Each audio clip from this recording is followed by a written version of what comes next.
It is a chance for the next generation of RedHawks to make some history and make it back to the NCAA tournament for the first time in 18 years. All it takes is defeating the mighty Zips of Akron. Good evening, everybody, and welcome to this special presentation of Miami men's basketball here on Red Hawk Radio. This is the pregame show. I am your host, Bryan Miller, taking you up until tip-off. We'll send you to our tremendous trio of Luke, Andrew, and Kethan live in Cleveland. I will be live from Oxford, leading you up until that point where Miami will be taking on Akron in the championship of the MAC tournament. It's been a while since Miami is in this position. First time since 2007 for Akron. Just same old, same old. They're trying to go back to back and make it back to the dance. Akron coming into today's game with a 27-6 record, 17-1 record in conference play in the regular season. For Miami, they come into tonight's game 25-8 with a conference record of 14-4 in the regular season. Odds makers favoring the Zips by about 6.5 and a high total of 158.5 here in the championship in Cleveland. How'd we get here? For the RedHawks, after beating Eastern Michigan a couple days ago, they were able to beat Kent State last night for their third victory of the season against the Golden Flashes. They won 72-64, but let me be the first to tell you, it was not that close throughout the entire game. It's a game that featured 11 ties and 19 lead changes, some late heroics from Cam Kraft especially sent the Redhawks over the edge and got them the victory to make it to the championship game here tonight. Akron leads the all-time series over Miami 39-33, and they have won two straight over the Redhawks, including one this season. Their only meeting on January 25th. A dominating performance for Akron, a 102-75 victory at home. Very highly anticipated game. They were the two top teams in the MAC at the time, the only undefeated teams in conference play. Akron took command early and they really never looked back. It was a very, very dominating win for the Zips. They got out to a 10-7 lead with just under 5 or 15 minutes to go in the first half, and they led the rest of the way. And the main way they're able to do it is by dominating the glass. The Zips out-rebounded the Redhawks 41-24 and were able to outscore Miami 16-9 on second chance points. So they're able to take advantage of those opportunities by dominating the rebounding game. The Zips also had 7 more threes than the Redhawks, 15-8, and 8 more field goals, 36-28. An all-around tremendous effort for Akron in that game, where they had 6 players score double digits. Tavari Johnson, Nate Johnson, Seth Wilson, Isaiah Gray, Bowen Hardman, and Amani Lyles. Nate Johnson, the MAC player of the year this season, had 14 points in that game. 6 for 9 from the field, 2 for 2 from the three-point line, 7 rebounds, 2 assists, and 4 steals. The other Johnson, Tavari Johnson, 15 points, led Zips in scoring that game, 5 for 9 from the field, had 1 3 and was 4 for 4 from the free throw line. Also had 6 assists, 1 rebound, and 1 block. The leading scorer for Miami has been their star, Peter Suter, had 18 points, was 8 for 12 from the field, 0 for 2 on three-point attempts, 2 for 3 on free throws as well. Had 1 rebound, 1 assist, 1 block, and 2 steals. Two teams also met in the MAC tournament last year in the quarterfinal round. Akron was the 2 seed, Miami the 7. Zips dominated that game as well. 75-63 victory for Akron. They were led by Enrique Freeman, who of course later got drafted in the second round by the Indiana Pacers. He had 30 points in that one, 13 for 16 from the field. Also had 4 free throws as well, and 12 rebounds. Had himself a nice double-double in that game. 3 assists, 1 block, and 1 steal as well for Freeman. But arguably their most important and most well-known meeting also took place in the MAC tournament. It was the last championship game in this tournament that Miami has been in, 2007. Miami winning over Akron 53-52. on a buzzer beater from Doug Penno. He just set up the scene for you. A missed free throw from Akron Cedric Middleton with about 6.5 seconds left. Gave Miami a chance to tie or win the game and win the tournament. It was Doug Bramos able to get the rebound. He passed and banked it in at the buzzer, and Miami won 53-52, although it was not immediately known that they won the game. Why is that? Well, the clock did not start when Miami got the rebounds, and it took a 10-minute review in which then MAC Commissioner Rick Christ had to come out onto the court to ease tensions a little bit.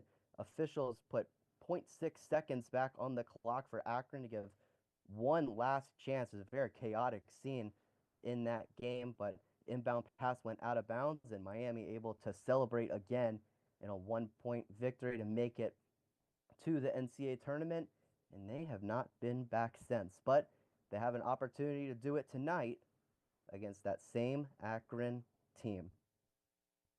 For Miami this year, led by their offense, they also go pretty quick in their rankings on KenPom, 160 on offense, 188 on defense, and tempo 69th in the country. So two pretty quick teams. We'll get into Akron later. But for Miami, they're led by Coach Travis Steele in his third season as the head coach at Miami, previously at Xavier from 2018 to 2022.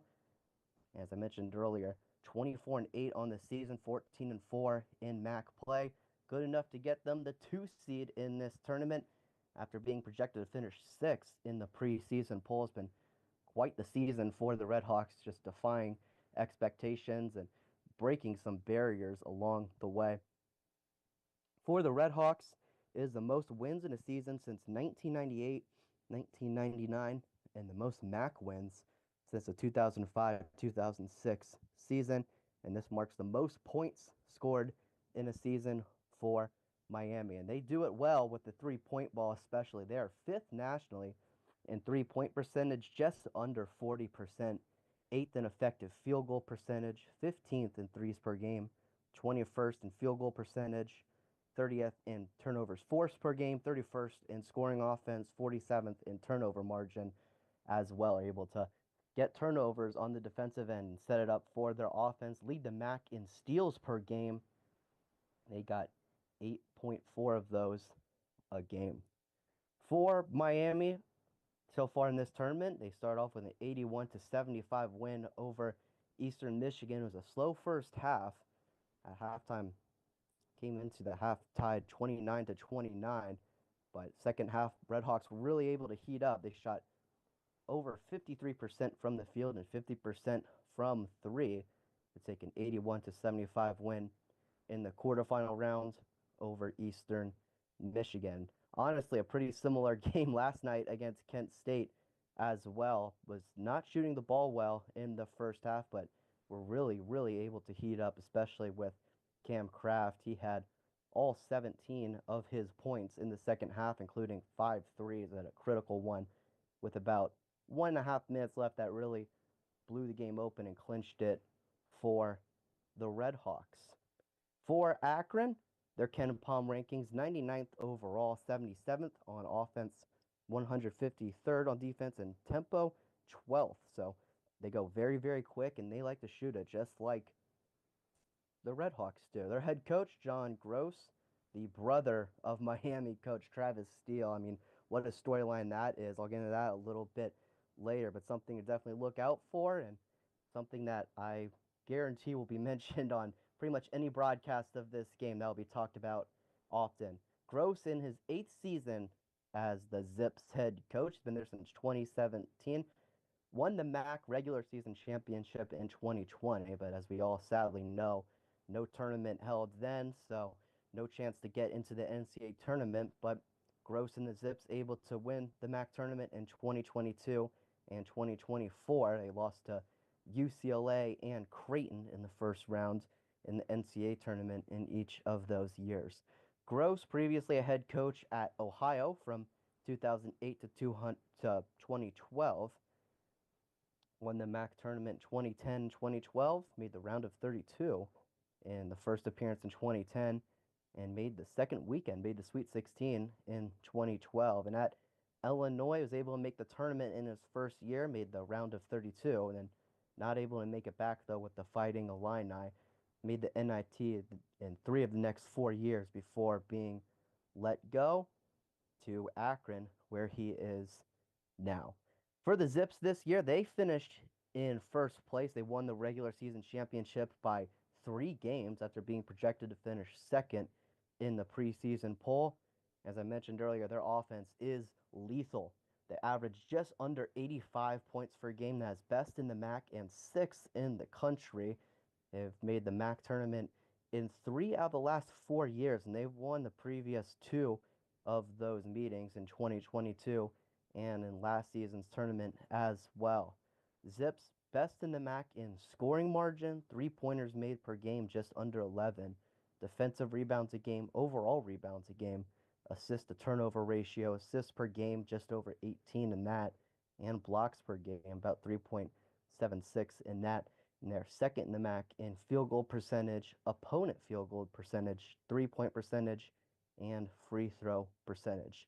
For Akron in this tournament, been some very, very high scoring games. In the quarterfinal round against Bowling Green, they won 96 to 67. Zips dominated early and often in that one. Never trailed in that game against the Falcons. They tied their MAC tournament record for the largest margin of victory at 29. 6 Zips able to score double figures in that one. Akron able to shoot 16 for 39 on 3-point attempts in that game as well. And last night against Toledo, much of the same, a 100 to 90 win over the Rockets. They also never trailed in that absolute shootout. 5 Zips able to score in double figures. Akron shooting 10 for 18 from 3-point land as well. And the MAC Player of the Year, Nate Johnson, had himself quite a game. 31 points, 10 for 16 from the field, 3 for 4 on 3-point attempts, 8 for 8 from the free throw line as well. Also had 6 assists, 5 rebounds, 2 blocks, and a steal. So Miami will certainly have their hands full against Johnson and the rest of the Zips tonight. We'll take a quick break, and then after that, we'll bring you some storylines as well as keys to the game before the championship game between the RedHawks and Zips here in Cleveland. Stay tuned. This is the Miami Basketball Pregame Show on Red Hawk Radio.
Welcome back to the Red Hawk Radio pregame show. I am your host, Bryan Miller, getting you set before we send you off to Cleveland, where the Miami RedHawks will look to win the MAC tournament and make the dance for the first time since 2007, taking on the one seed and dominant Akron Zips so far this season.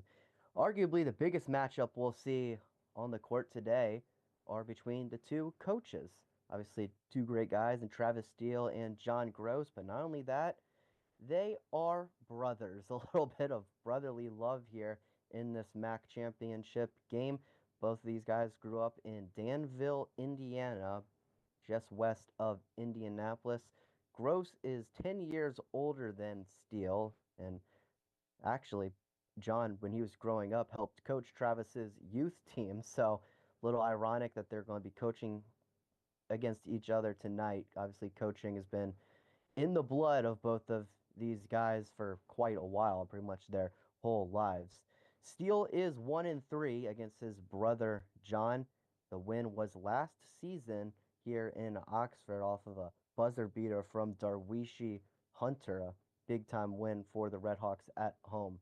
Their mother, Barbara Steele, has said that she will be wearing, quote, neutral colors for tonight's game. We'll see what that looks like, if there's a certain shade towards one team or the other, but I'm sure Barbara very, very proud of each of her sons to make it in this position. For Akron, they coming into tonight's game with a 17-1 record in MAC play. That is the best we have seen in this conference since 2002 with Kent State, coached by Stan Heath, who is now the coach at Eastern Michigan. That Kent State team actually ended up making the Elite Eight. So if Akron's able to get the win here tonight, we'll see if they're able to make a run similar to that. As I mentioned earlier, they could definitely get it done offensively. They will certainly be a tough matchup for whoever they face in the first round of March Madness. And they're led by the MAC Player of the Year and Defensive Player of the Year in Nate Johnson. Last game, he went off against the Toledo Rockets, 31 points, 10 for 16 from the field, 3 for 4 on 3-point attempts, 8 for 8 from the line as well. Also had 6 assists, 5 rebounds, 2 blocks, and a steal. Johnson on the season averaging just under 14 points per game, just over 5 rebounds, and just under 3.5 assists, shooting 44% from the field, 30% from three, and 79% from the free throw line. He will be joined by Tavari Johnson, who was also named to the All MAC first team this week in the MAC tournament. He is averaging 14.5 points and 4.5 assists a game so far in each of the past 2 games. And on the season so far, Johnson averaging just under 13 points and 4 assists, shooting 45% from the field, actually just under 46%, 45.9, 38% from 3, and 91% from the free throw line. He is 52 for 57 on the year from the charity stripe. Not quite enough free throw attempts to qualify in the MAC statistics on the website, but if he did, that would by far be best in the conference. So could be something to look out for later as this game winds down, especially in the second half and the last few moments. Also, Shamaw Scott, someone to look out for the Zips as well. He was named the MAC Sixth Man of the Year this season, as announced earlier this week. In the MAC tournament, he is averaging 14 points and 3.5 rebounds. And on the season, averaging just under 9.5 points, just over 3.5 rebounds, just under 3 assists as well, shooting 45% from the field, 37% from 3, and 77.8% from the charity stripe. Scott leads a bench unit for Akron that averages 34.6 points per game. That is best in the MAC and 4th nationally. So this is an Akron team, provides a lot of depth, and anyone that rolls out there for the Zips could really, really get it done. Doesn't matter who is out there, anybody could provide quality minutes for this Akron team. Pretty similar to this Miami team, honestly, with two brothers. I'm sure they share a lot of intel together. A lot of similarities between these teams in the way that they play. For the RedHawks, they'll be led by Peter Suter and Cam Kraft. Starting with Suter, he was named to the All-MAC first team earlier this week. First RedHawk to make that team since 2012. Was pretty quiet offensively in the quarterfinal game, at least scoring wise. Only had 7 points, but was still able to make major contributions to the game. Had 10 rebounds and 10 assists.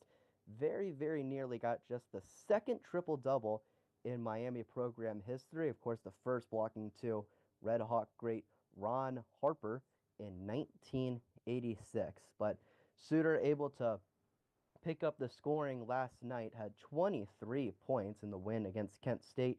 8 for 14 from the field, 3 for 6 from three-point land, and 4 for 4 on free throws as well. Also had 11 boards and 4 assists. Should also add, he is dealing with a little bit of an injury. Had to take himself out of the regular season finale against Ball State, and we've heard Travis Steele talk about how he wasn't able to practice much, if at all, in the practices leading up to the MAC tournament, but certainly able to contribute for the RedHawks either way. Said he wasn't feeling great yesterday morning as they were getting ready for the game against Kent State, but certainly felt good after the game. Exact quote, he said, "During the game, I felt good. Obviously, I was kind of locked in, and that we could certainly see, especially in the first half last night in the win over the Flashes." He will be joined by another fantastic guard in Cam Kraft. The transfer from Xavier came into this season the highest rated recruit in the modern history of Miami basketball. Certainly had large expectations placed on him, and he has pretty much lived up to them. Named to the All-MAC third team this week, had 24 points in the win against Eastern Michigan. Had a slow start, but was eventually able to get it going. He led the RedHawks with 24 points in that win. And it was a pretty similar deal last night against Kent State. Didn't have any points at all in the first half, but really took the game over in the second half. Had 17 points, including 5 threes, was 6 for 12 from the field. Had 3 rebounds, 1 assist, and 1 steal. And a lot of those shots really came in the corner variety. A lot of corner threes for Cam Kraft, and probably the biggest one of all came with 129 to play. Miami up 65 to 64. Was able to get in his corner spot, able to lift off and drill a big time three for Miami. That made them up by 2 possessions and really broke the game open for Miami. It's a big time bucket just when they needed it. Someone else that has stepped up big time for the RedHawks this season has been Reese Potter, the backup center. Had to play some pretty crucial minutes in the past 2 games due to the starter Antoine Woolfolk being in foul trouble. In the first game against Eastern Michigan, had 15 points and 8 rebounds in 24 minutes. And last night's game against Kent State had 6 points and 3 boards in 21 minutes against the Golden Flashes. Potter talked about the bench mob, as he called it, after the Eastern Michigan game and how they have really stepped up for the RedHawks this season. Miami second in the MAC in bench points, only behind the Akron Zips, who are also providing a lot of depth in tonight's game. That takes us to our keys to the game. And for Miami, one thing to look out for is building a presence inside. I mean, obviously, it's a team that shoots a ton of threes, but in the first meeting against Akron, their big men, Antoine Woolfolk and Reese Potter, combined for only 4 points. They were 1 for 4 from the field and only able to get 6 rebounds in the previous meeting at Akron. Would like to see more production from those two, especially in the rebounding department. RedHawks have won the rebounding battle in the past 2 games. Has played a pretty big part in them getting victories in each of those games. We'll see if they're able to do it again tonight. And obviously on the offensive end, if you're able to feed them down low, could potentially provide some open looks from 3, or if Akron decides to play a little off and try to more tightly defend the 3-point shot, Woolfolk and Potter will have to be physical and go up, especially in one-on-one situations against the Zips. Speaking of 3-point shooting for Miami, it is really going to be best on best between the RedHawks and the Zips, kind of an unstoppable force versus immovable object situation, especially when Miami has the basketball. RedHawks first in the MAC in 3-point percentage, 39.4% from 3-point land, but Akron really good at defending the 3-point ball. Their opponents only shoot 30.7 from 3 against the Zips this season. And for Miami, as I mentioned earlier in both of their games so far this season, they have struggled shooting the 3-point ball, especially in the first half. And the two games combined in the first half, they have shot 10 for 34 from 3-point lands and just under 30%. And especially going against a big-time offense in the Akron Zips tonight, can't really afford to do that again. That will put you in a hole that you really cannot get out of. Will be very tough for Miami to come back in that scenario. So look for the RedHawks to try to get off to a hot start tonight. First 5-10 minutes going to be really, really crucial for how the rest of this game goes. And for my last key for the game, regards free throws. A large reason why the RedHawks won last night's game against Kent has to do with free throw shooting. Golden Flashes came into last night's game as one of the top free throw shooting teams in the MAC, but only went 11 for 21 at the charity stripe last night. Obviously, those 10 points, 10 missing points came up pretty big for a team, especially a team that lost by 8. Pretty obvious, glaring weakness and stat that you could point to as to why that game did not go the way that they wanted it to. It seems like all of this week for the MAC tournament, the men's and women's tournament, it just seems that nerves and just the mental toughness and just dealing with the situation has been tough for a lot of the players, especially at the free throw line. Of course, playing in NBA arena probably doesn't help that as well. Obviously, much bigger gym than what a lot of these teams are used to playing in. So maybe the eye lines could throw some of these players off a little bit, but free throw shooting has been a bit of a concern for a lot of these teams, and especially in a championship game like this where nerves could build up on you and the pressure in the moment could be too big and too bright. Whoever stands tall and is able to knock down their free throws would play a pretty large factor as to who comes away tonight a champion in the MAC. And that just plays into a bigger role in these championship types of games, just not making mistakes that you usually would not make. Both these teams pretty smart, don't make a lot of dumb mistakes.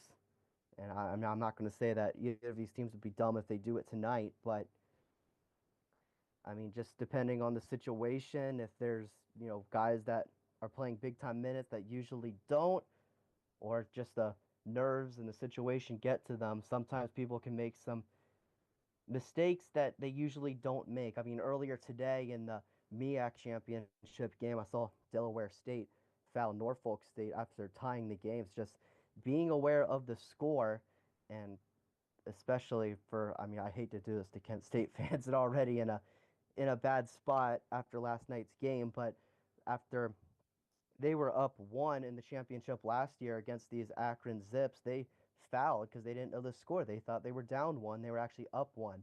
Akron able to make both of those free throws and come away with the victory and make it to the NCAA tournament after winning the MAC final last year. So just staying true to yourself, living in the moment, being where your feet are, and just really just staying locked in. I know it sounds simple, but especially in these big situations that a lot of these guys aren't used to, could really expose some teams and some players.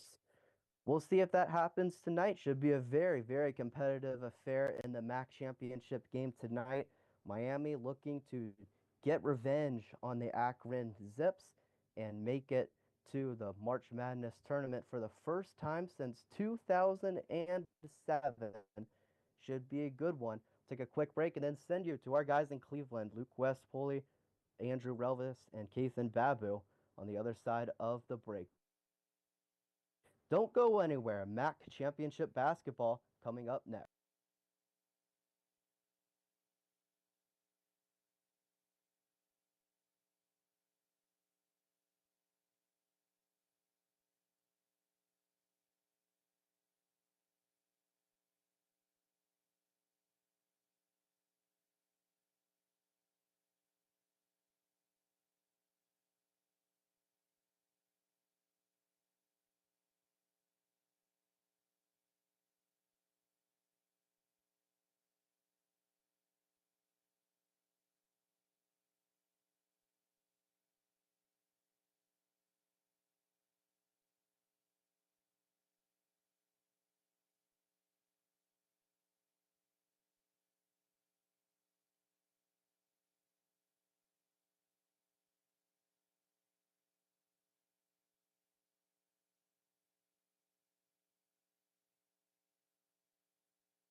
It is time to go into uncharted territory tonight. Winner to the NCAA tournament.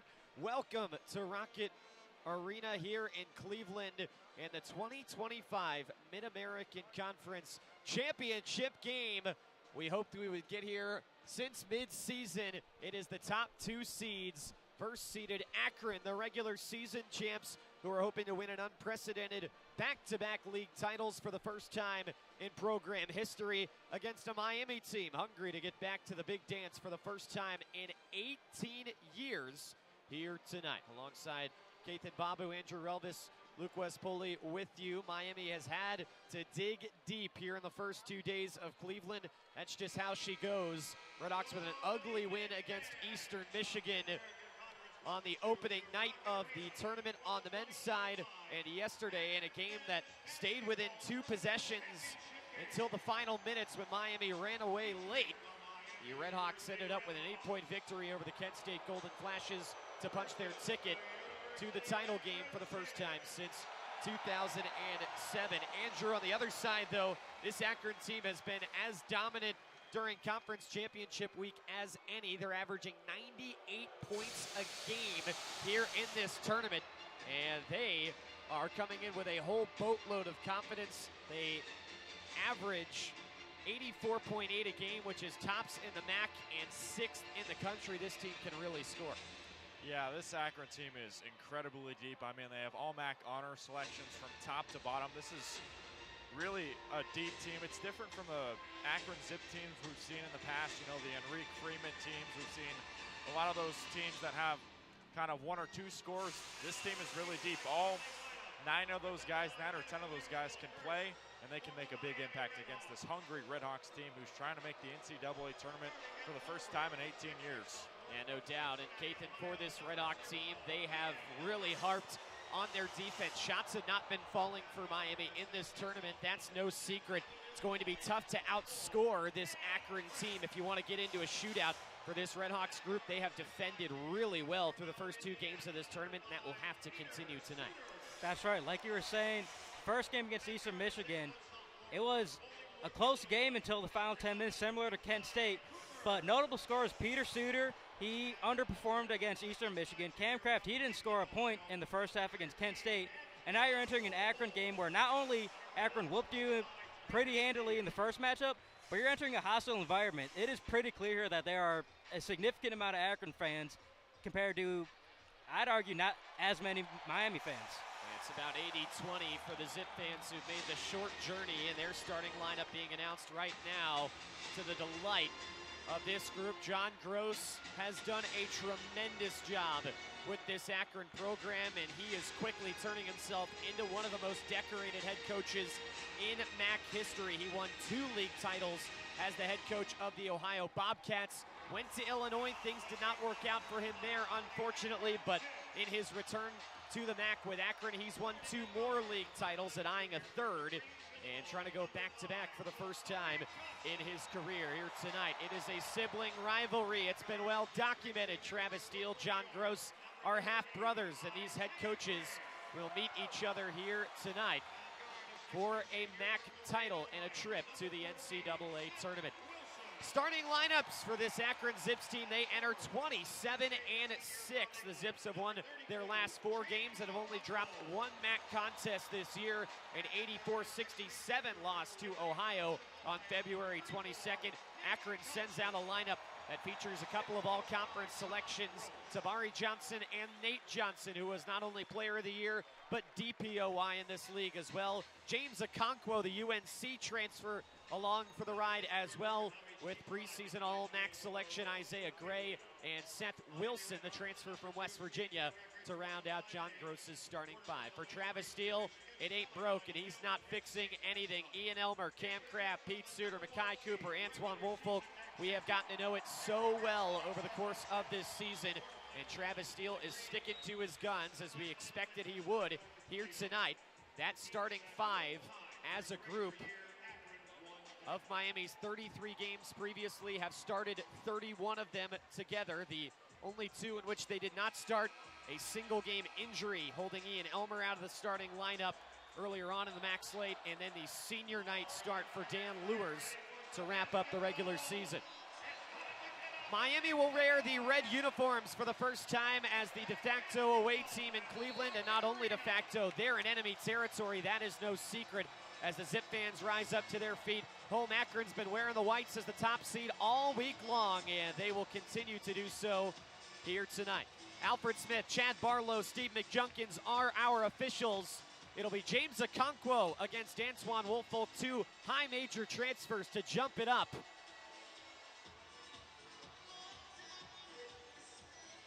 Ball up in the air, tip-off, one back by James Okonkwo of Akron, and we are underway. Settle back and enjoy the 2025 Mid-American Conference Championship game here on Red Hawk Radio. Akron in the white uniforms going from right to left, and a handoff up top goes to Nate Johnson, the player of the year in the league. Steps right, holds off at the angle, lobs it high into the post. Okonkwo rips it away from Suter and slams it with two hands to open the scoring for Akron.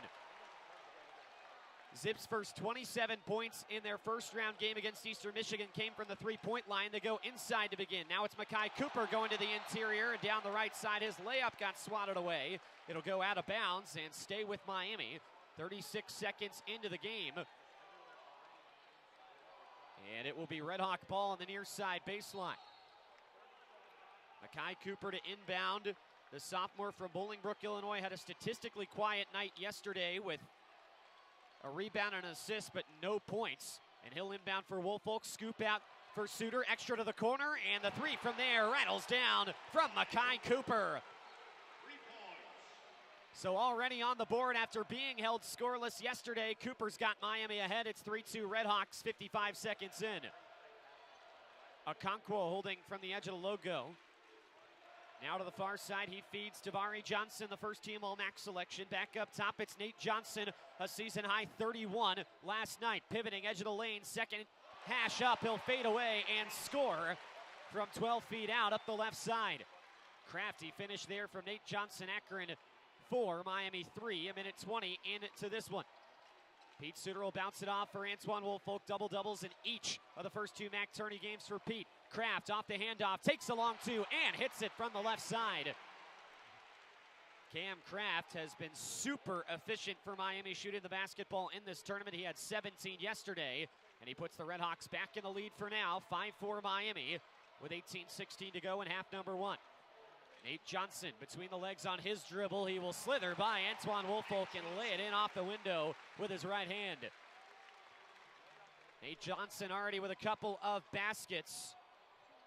The senior out of Liberty Township, Ohio, former Lakota East Thunderhawk on the scoreboard early. Cam Kraft misfires on a three, and the rebound tapped out of bounds by Antoine Woolfolk of Miami. It'll be Akron basketball with 17:55 to go in the first half.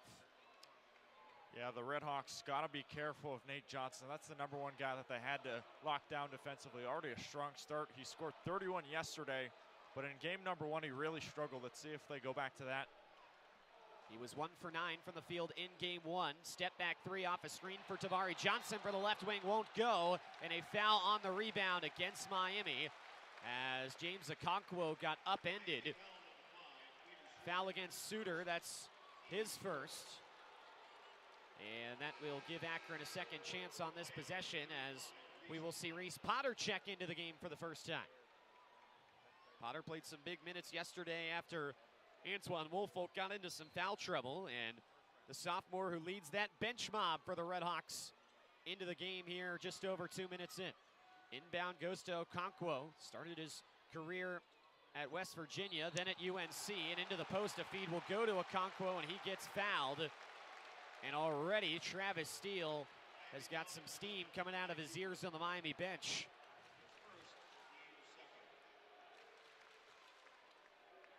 Foul against Cooper. Akron will inbound for the far side baseline. 17:31 to go first half. It's 6-5 Zips. Inbound to the far flank, and a three up from the corner. Won't go for Seth Wilson, but an offensive rebound to Okonkwo. Working one-on-one with Potter. He'll lean right and toss up a shot. It's no good, but it's tapped out of bounds by Miami. And the Redhawks are getting crushed on the glass right now as Akron will get yet another chance on this possession to score. Yeah, when the RedHawks have lost to the MAC, they've lost the rebounding battle a lot of times, and this is a real disadvantage for them. They got to stay heavy on the steal. Miami was minus 17 on the glass in the lopsided loss to Akron in the lone meeting earlier this year. Off the handoff, Johnson stops at the elbow, threw it away, looking in the far corner for Johnson. His pass was intercepted by the former Taft football star, Ian Elmer. RedHawks up ahead, Makai Cooper running the point. From the M in MAC at the logo, he'll saunter left, feed right, Kraft spins, stops short of the paint. Now he'll work up the baseline, and he stepped on the baseline as he tried to kick it out for Elmer. Out of bounds, and back to the Zips after Cam Kraft steps out. 16:52 to go in the first half. It's still 6-5 Akron. Zips will go to the bench and bring on the 6th man of the year in the league, Shema Scott. And he will inbound for John Gross's team in his 7th year as the head man at Akron. As mentioned, after coming over from Illinois, previously won 2 MAC titles with Ohio.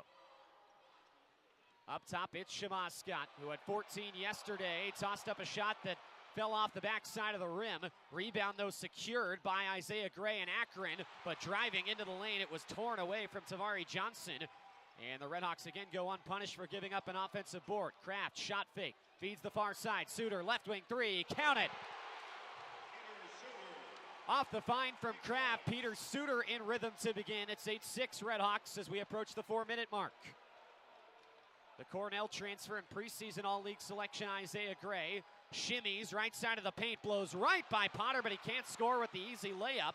Ian Elmer's got the rebound, poked at from behind. He'll recover the ball and give it to Suter, gives an excellent shot fake, but the ball is plucked free. And Akron's got numbers going the other way. Scott goes straight to the basket, caught a lot of contact. No foul called as the ball flies away. RedHawks up ahead, right wing 3, Suter. Little strong, rebound though right to Potter in the far corner. He'll bully up the baseline, go up top. And are they gonna call a goaltend or a foul? It appears that it will be a foul against Shema Scott, and that will send Reese Potter to the free throw line when we come back. Well, the defenses are getting it done. That's how Miami wants this game to be played. Features the 2 top offenses in the MAC, but for an Akron team that has scored 100 already once in this tournament, it's been a little bit tougher to begin here tonight. 8-6 RedHawks, 15:38 to go in the first half. We'll return to Rocket Arena after this. You're listening to the 2025 MAC Championship game, Miami Basketball on RedHawk Radio.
$15:38 to go in the first half. Miami leading Akron 8-6 with Kethan, Babu, and Andrew Relvas. Luke West Poley with you as both teams have really defended well to begin. Akron was really getting after Miami on the glass. However, the RedHawks, despite giving up 4 offensive rebounds already, have stifled Akron in the paint. And the Zips have missed their first 2 shots from deep. Right now, Reese Potter at the free throw line in the 7-footer. Watches the first one bounce off the rim. No good. For the RedHawks yesterday, they had the much better of the free throw shooting. Kent State was atrocious at the line. Miami was nearly 70%. Potter's going to miss them both, but Suter gets the offensive board. He finds Kraft. NBA range three, drops down. Oh, it went in and out for Kraft, but got a lucky kick off the backboard. And give Cam Kraft three more. He's got 5 in the early goings. It's 11-6 Miami with 15:21 to go in half one. Handoff up top for Nate Johnson. Powers down the right alley, but tossed the two-hand shot over the top of the basket. Reese Potter with the board for the RedHawks as he hauls it away from Isaiah Gray. Potter picks up his dribble on the left wing offensive end. He'll feed it for Evan Ipsar, who's been playing a ton in this tournament. He'll work down to the baseline, climb up, thought about the up and under. Now he'll feed Suter at the near wing. Suter jabs, has it poked away, and he'll let it go after Nate Johnson knocked it away. Suter kind of surrounded the ball there with his body and thought about grabbing it with two hands, but elected to just take the out of bounds and let the RedHawks inbound. He'll take the inbound with 10 left on the shot timer, and he'll put it up top for Evan Ipsaro. Ipsaro off a screen left, set by Potter, comes all the way down the alley and scores at the left hand as he was falling to the ground. No deflection on the inbound by Potter. He almost got to it, but luckily Sharon Young, the freshman from Morgantown, runs it down for the Zips. 13-6 Miami, 14:33 to go in the first half. Post-entry pass, looking for a cunning Amani Lyles there. Hit off the foot of a RedHawk in the paint. Shema Scott, was trying to find his man there, and it hit off the foot of Ian Elmers. So a kick ball and an inbound from the far side of the baseline for Akron. Miami's going to rush up Brant Byers. They won't get him in, though, before this inbound. It'll be a bounce pass to the far short corner. Lyles, shot fake, goes up and under, catches the foul, and rolls it home. And Lyles will go to the free throw line. Lyles with 10 points, 5 rebounds, and 3 steals in the first meeting. 12 points and 9 rebounds yesterday after back-to-back games with just 2 points for him. Really a game in which a lot of Zips rebounded offensively. Lyles at the free throw line for the end. One shot, 61% shooter, but he is pure on the foul shot. And that will make it a 4-point game. 14:20 to go first half. It's 13-9 RedHawks. Ipsaro down the center of the paint. No look kick to the near side for Suter. Fakes outside, heads inside, knocks it off the window and in as he made his way to the restricted area. And Pete has 5. And it's 15-9 RedHawks as we hit the 6-minute mark of the first half. Scott heads right, picks up his dribble at the elbow. Overhead feed, finds Sharon Young with a hop, and he'll give it across for the 3 by Bowen Hardman. The Ohio State transfer can't connect on it, but the rebound tapped out, and Shema Scott secures it for the Zips.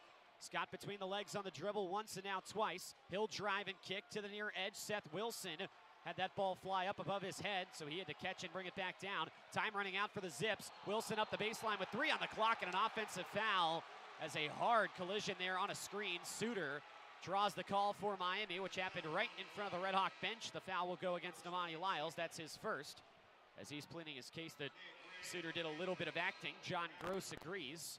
For Suter, he did take a pretty dramatic fall, but it was a little tough to see as our view was obstructed by the RedHawks, who were standing up on the bench, how much contact there actually was. Regardless, it is now Miami basketball leading by a half dozen with 13:33 to go in the first half. Yeah, so far it feels like the RedHawks are really frustrating the Zips offensively. They've driven into the paint a good amount of times, but 2 or 3 RedHawks are right there on a different Zip each time. It's been impressive. Ipsaro takes it across the front court with some slow pace. He finds Woolfolk, handoff Kraft, a fade away from the free throw line, goes halfway down. Couple Zips fighting with themselves for the rebound. It's Isaiah Gray that ends up with it as he knocks over James Okonkwo. Gray on the far side, the Cornell transfer, played 4 seasons with the Big Red. Throws it back to the exterior. It's Johnson on the near wing. Past the 7-minute mark of the first half, Miami by 6.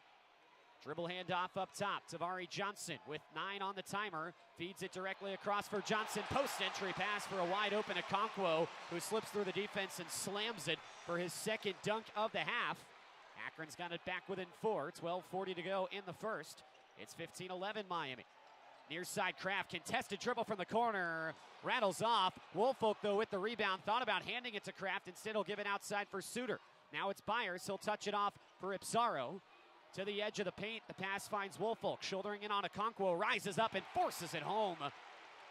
From the edge of the arch, Antoine Woolfolk, the Rutgers transfer, with his first points tonight. Back to 6 for Miami. Shimmy Shake Johnson had some room, elected not to cut the shot loose. Instead, he'll find Johnson on the near side. Cuts it across, skips it to the far block for Gray. Fade away from 10 feet, goes in. Tough shot there for Isaiah Gray. We have seen this Akron team make tough shots look easy all week, and that was no different. Ipsaro, meanwhile, on the drive, was a little out of control, and he got a tap on the arm, and a foul will be called on the Zips, which will be their 3rd as a team.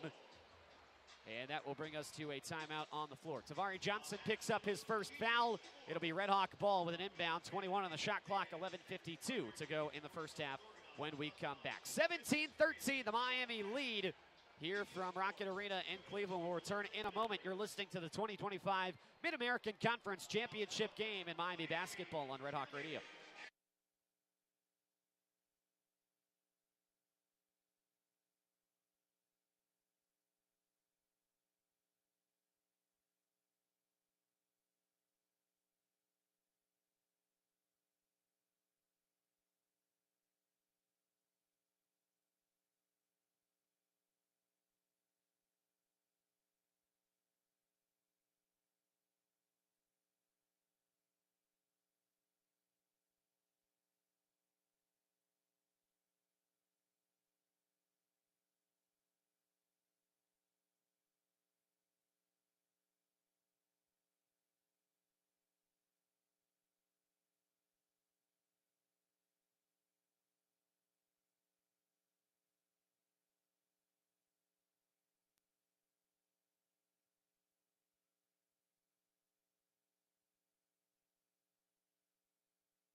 $11:52 remaining in the first half, and a much better start for Miami here tonight than they've had in their previous couple games here in Cleveland, and especially in their previous meeting with Akron, in which they surrendered 100. They lead at 17-13 with 8:08 gone by, and the RedHawks have possession on the offensive end. Evan Ipsaro will inbound next to the basket support on the far side.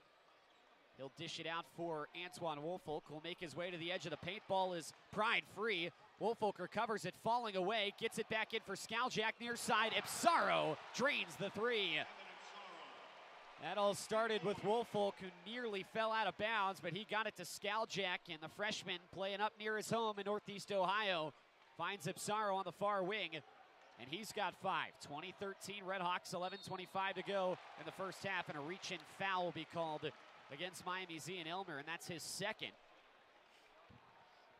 As Akron was getting ready to set up in the half court, he fouled Bowen Hardman, the Cincinnati native from Princeton High School, who played his first couple of seasons with the Ohio State Buckeyes. 4th team foul for the RedHawks. Elmer making up half of that. And they're going to call that a shooting foul. Wow. News to me, and that's going to be from outside the arc. 3 shots for Bowen Hardman. So it didn't look like the ball really got up anywhere near the rim. He's going to miss on the first one.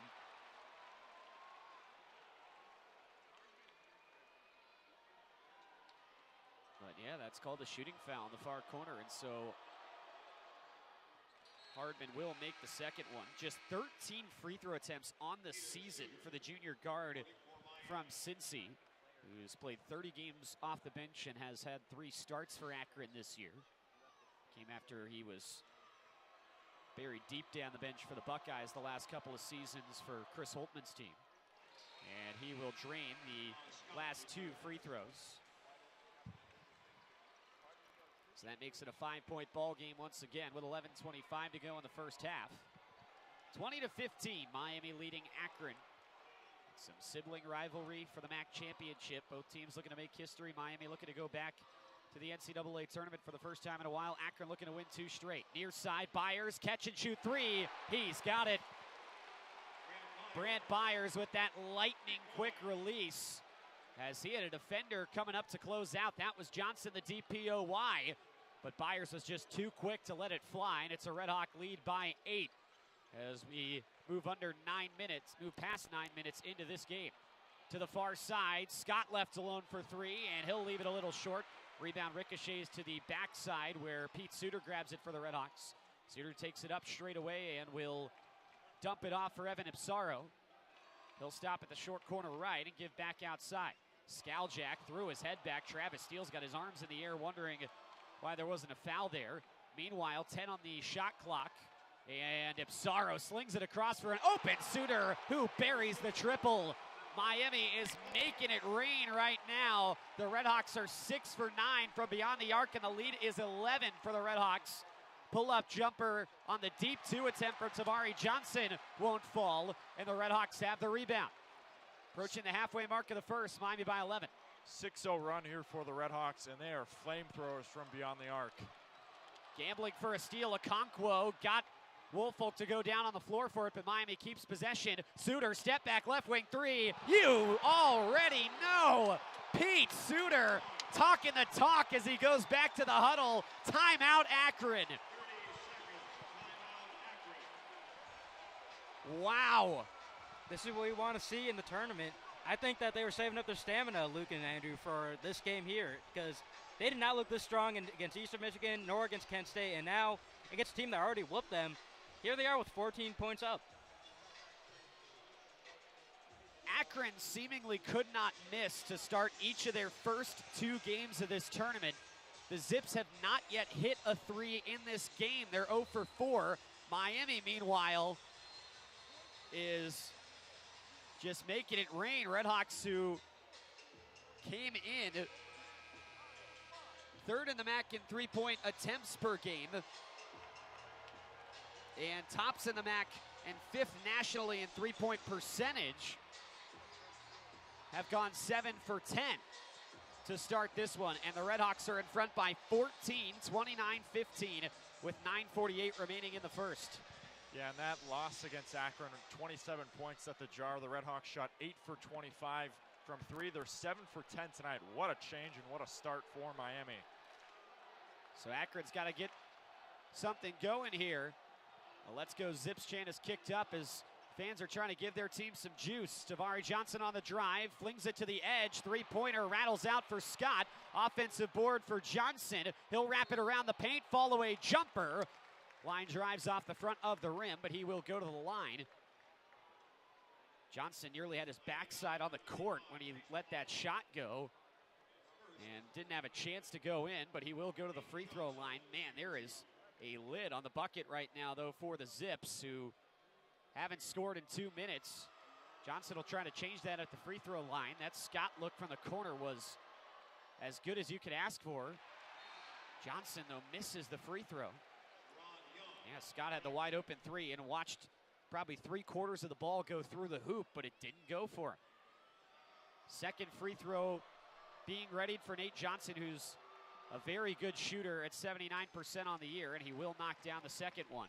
That finally ends the scoreless drought that lasted a few possessions for the Zips. 29-16, the Red Hawk advantage with 9:18 to go in the first half. Suter on the drive, step it back, heat check 3. Oh yeah! Pete Suter is on fire for this RedHawks team. He's already got 14, and Miami leads it by 16 with 9:02 to go in the first. Johnson circles the court, throws it back out near the halfway line for Wilson. He'll dump it off for Lyle straight away. Between the circles on the handoff, Scott darts to the basket, kicks to the edge, three from the far corner, too strong from Seth Wilson. And Reese Potter has got the board for Miami. 32-16 RedHawks. The RedHawks are up 16 right now. They got to keep the foot on the pedal here. Keep going. You can't let an Akron team get back into this one. Cooper, three from the near corner, wouldn't go, but Miami got a hand on the rebound. Potter, though, couldn't control it as it'll go out of bounds. He had three zips around him, and Potter was kind of reaching over the shoulder there of Shamas Scott to try and grab the ball, and he couldn't cling it. So he loses it out of bounds, and Akron will now bring it back up as John Gross makes an X with his arms on the Zips bench. That's the play call, but Suter will steal it away, and he'll run it up the floor for the easy layup in transition. And John Gross is just pleading with his team. A careless turnover there as Scott just gave a weak bounce pass off for Johnson, and Suter jumped it and ran the floor. 34-16 Miami with 7:57 to go in the first half. Scott from the near wing holding on. 11 to shoot, comes around a screen, down the right lane. Acrobatic toss-up with the right arm. He draws the foul. Shot, though, will roll off the heel, no good. But it will send him to the free throw line. Foul is on Suter, that's his second, but that has not slowed him down one bit. 16 points off 4 of 5 shooting from deep for Pete. Miami has made 8 threes already as one of the best three-point shooting teams in the nation, has finally found it here in Cleveland after 2 games cold. 7:48 to go, first half. Our score, Miami 34 and Akron 16 here from Rocket Arena. Stay with us. You're listening to the 2025 MAC Championship game in Miami basketball on Red Hawk Radio.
Well, Miami trailed by 20 at the under 8 timeout in the first meeting between these two teams. And would you believe it, the RedHawks lead by 18 here in meeting number 2, the one that matters most in Cleveland. 7:48 to go first half. Our score, Miami 34 and Akron at 16. Shavas Scott at the free throw line for the Zips.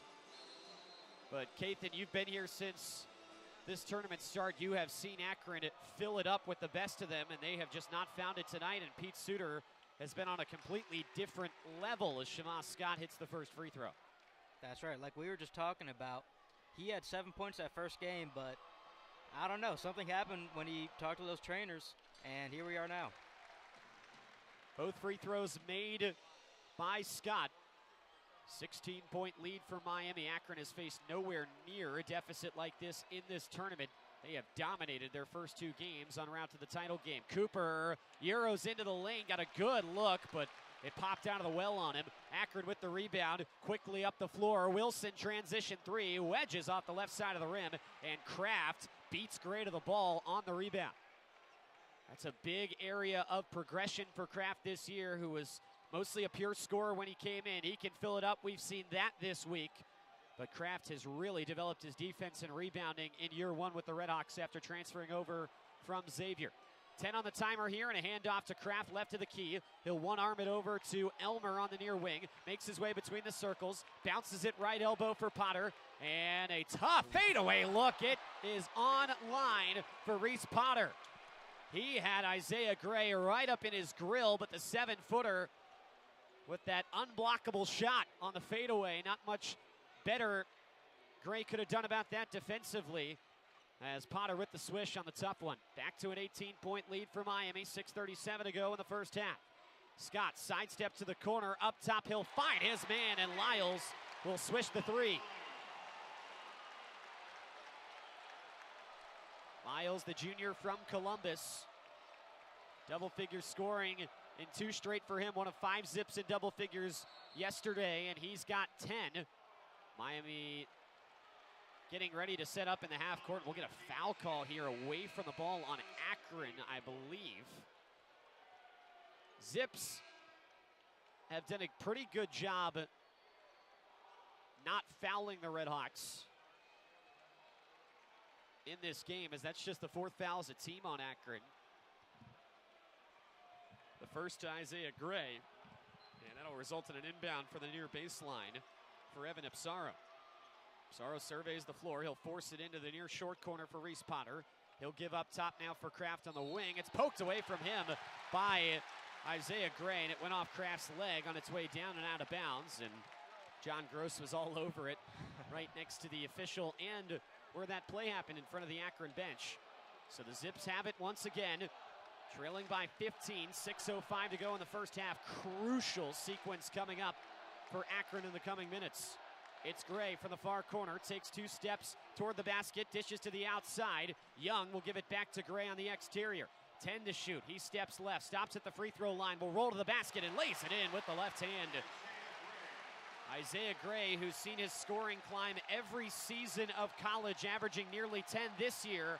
The 5th-year transfer from Cornell has got the Zips back within 13. Ipsaro slithers through the defense and will lay it in with the left hand after he nearly lost it due to some prodding hands of the Akron defense. Back to a 15-point lead for Miami. Johnson shoves his way towards the paint, stops on the edge, and buries the mid-range jumper. And now we're seeing the Zip offense start to pick itself up a bit. 41% from the floor, 9 for 22. But they are 8 of 14 from inside the arc, much better than their 1 for 8 mark from 3. Potter, fadeaway jumper from the far side. He won't hit it. And Johnson's got the rebound for the Zips. Straight ahead, Johnson mows over top of Evan Ipsaro, and an offensive foul is called. We'll see who they get, actually, as it's Potter on the inside with a smile on his face that appears to be the victim of the foul, and Akron booing that contact that happened up top on the ball was actually not what the foul was. It was inside as Okonkwo got tangled up with Reese Potter and took him down. So Okonkwo will pick up the foul. That's his first. And the 5th as a team for Akron with 5 minutes to play in the first half. Our score 38-25 Miami. Ipsaro will slowly dribble it down the right side. Now he gets a sort of screen from Antoine Woolfolk, and he'll zigzag it across the timeline. Woolfolk with the ball in his hands now, outside of the arc on the left wing. Pivoting around, finds Ipsaro back up top. Ipsaro rejects the screen, no-look feed, near wing, Byers 3, he's got it! Brant Byers with a couple of trays in the first half, and Miami is continuing to shoot the roof off of this place. 41-25 RedHawks with 4.5 to go in the first.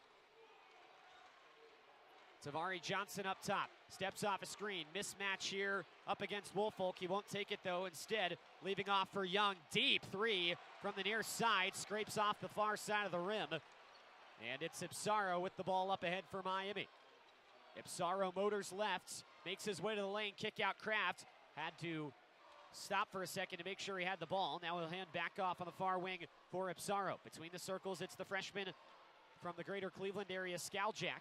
Stops his feet just below the key, bounces for Kraft, fadeaway jumper. He had Johnson right in his face, and I think he got the fingertips on that shot. A partial block taken the other way by Gray. He'll make his way to the MAC logo beneath the free throw line and give it back out. Shoulder into the paint for Johnson. He'll swing it to the near wing. Young all alone for three, and that'll rattle down.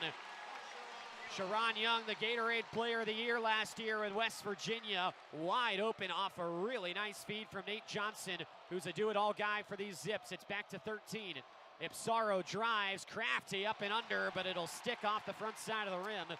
And Isaiah Gray's got the rebound, and the Zips could get it back within 10 if they choose. They'll try. Young, a right wing three, little short, and Byers has got the rebound for the RedHawks. 3:10 to go first half, 41-28. Miami continues to lead. RedHawks led by as many as 18. Akron's put together a mini run to stay within the game for now. Big sequence coming up here in the final 3 minutes of the half. Can Akron get this closer inside 10 again, or can Miami really put the hurt on? Near side, Skaljak, a wide open three, rims out, and the rebound picked up by Lyles. Skaljak was wide open, and that one circled the iron but wouldn't go for the freshman. Gray will bounce it into the corner, shot fake Lyles. He now pins the ball against his left hip, shouldering in on Skaljak. Once, twice, three times. Double team comes, dishes it off for Young to the near wing. Now it is Johnson. Overhead find to the far side. Gray will drive all the way to the near block and lay it home. And Gray has had a nice half as he's up to 6, and now the Akron bench starting to fire their fans up. 2:16 to go in the first half. Akron on a 5-0 run to make it an 11-point game. Byers with a heat check deep three, off target, and Young has got the rebound for Akron. Nate Johnson dribbling with his left hand, switches to his right, will needle through the paint, draws the foul as he tossed the shot over top of the bucket. And the MAC Player of the Year, Nate Johnson, off his season high in scoring last night, will go to the free throw line to try and add on to his 5 points already in the game. Akron putting together a run. Didn't think the Zips would go away, especially not with this heavily favoring Akron crowd behind them. 2:01 to go in the first half, and we've reached a timeout on the floor. 41-30, Miami continues to lead. You're listening to the 2025 MAC Championship game, Miami Basketball on Red Hawk Radio.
RedHawks still with the better of the Zips, but Akron has slowly made their way back in this game. 2:01 to go in the first half.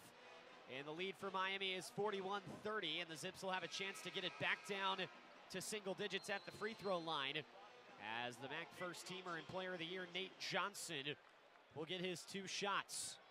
Miami led by 18 with 6:58 to go. And about 5 minutes later in the first half, Akron's got it down to 11. Johnson's first free throw up, and it drops through. Not sure if it's the nerves, the baskets, or what. We've talked about it throughout these last couple games, but really all teams in this tournament have it feels like shot the free throw well below season averages. Johnson, though, goes 2 of 2 this time. Akron 8 for 10 from the stripe to begin this game. Miami is 0 for 2. Reese Potter with the only 2 attempts. Leads back down to 9. Akron fans trying to get loud again coming out of the timeout. Miami on the offensive end. From the near short corner, it's Ipsaro. He'll slash it across, back it up to the key. 15 on the timer, gives it across for Cooper. Jabs twice, lobs it into the post, up high for Antoine Woolfolk. Shouldering in on Okonkwo, he'll lean in, skyhook it over the top, and it will take a couple bounces and drop in off the backside rim. Couple buckets for Antoine Woolfolk in this game. Miami could use his offensive output, and the RedHawks get it back to a double-digit lead, and they have a steal. Kraft, transition 3 from the right wing. Little short, gets his own rebound, though, and now Miami can set up in the half court. 75 seconds to go in the half. Ipsaro bursts into the lane. Shot fake, gives out Kraft. Wide open right wing 3 is perfect. Oh, Cam Kraft didn't have anybody on his half of the court. You knew he wasn't missing that one. He's got 8. And the RedHawks are in front by 14 again with a minute to go in the first half, and Miami gets a steal. Byers swipes it away on the post-entry pass intended for Okonkwo. RedHawks can get a 2-for-1 if they play the clock right. Travis Steele trying to direct traffic from the Miami bench. 46 seconds to go in the half. Ipsaro on the A and Mac out at half court. He dribbles left, off a screen. Ipsaro picks up his dribble, flings it near side. With a hop, it is caught on the pass by Cooper into the paint for Woolfolk. He'll lay it a little short. Akron's got the rebound. Shot and game clock separated by 4 seconds. And the Zips will start to dribble this one ahead. Quickly up ahead, it's Johnson down the right lane. He will lay it in as John Gross already used the use it or lose it timeout. So Akron just had to go there, and a nice catch and go from Tamari Johnson. Evan Ipsaro will take it into the front court. Miami, it appears, is not going to use their use it or lose it timeout. 8 seconds to go in the half. Ipsaro heads down the left side, had it nicked away, gets it back, plays catch with Kraft. Ipsaro near side 3, up and no good at the buzzer. Good look there for Ipsaro. Can't hit it, but that was not a theme by any means for the RedHawks in the first half as they make 10 of their 18 three-point shots.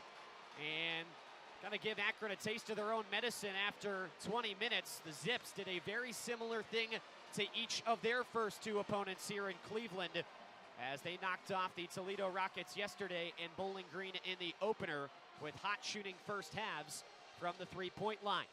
Well, Miami is 20 minutes separated from a MAC title and an NCAA tournament bid. It's been nearly 20 years since they've had one, but still plenty of work to do for this RedHawks team. It's a 12-point lead, though, at the break from Rocket Arena. Our score at halftime is Miami 46 and Akron 34. We'll take a break, and when we come back, we'll send things back down to Oxford, where Bryan Miller has your RedHawk Radio halftime report. They'll look at stats and analysis from the first, scores from Conference Championship weekend, and preview half number 2, which should be a great one and a potential Miami classic coming up on the other side of half. Again, you're listening to Miami basketball and the MAC championship game on RedHawk Radio. Don't go anywhere.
Thank you, Luke. Thank you, Andrew. Thank you, Kethan.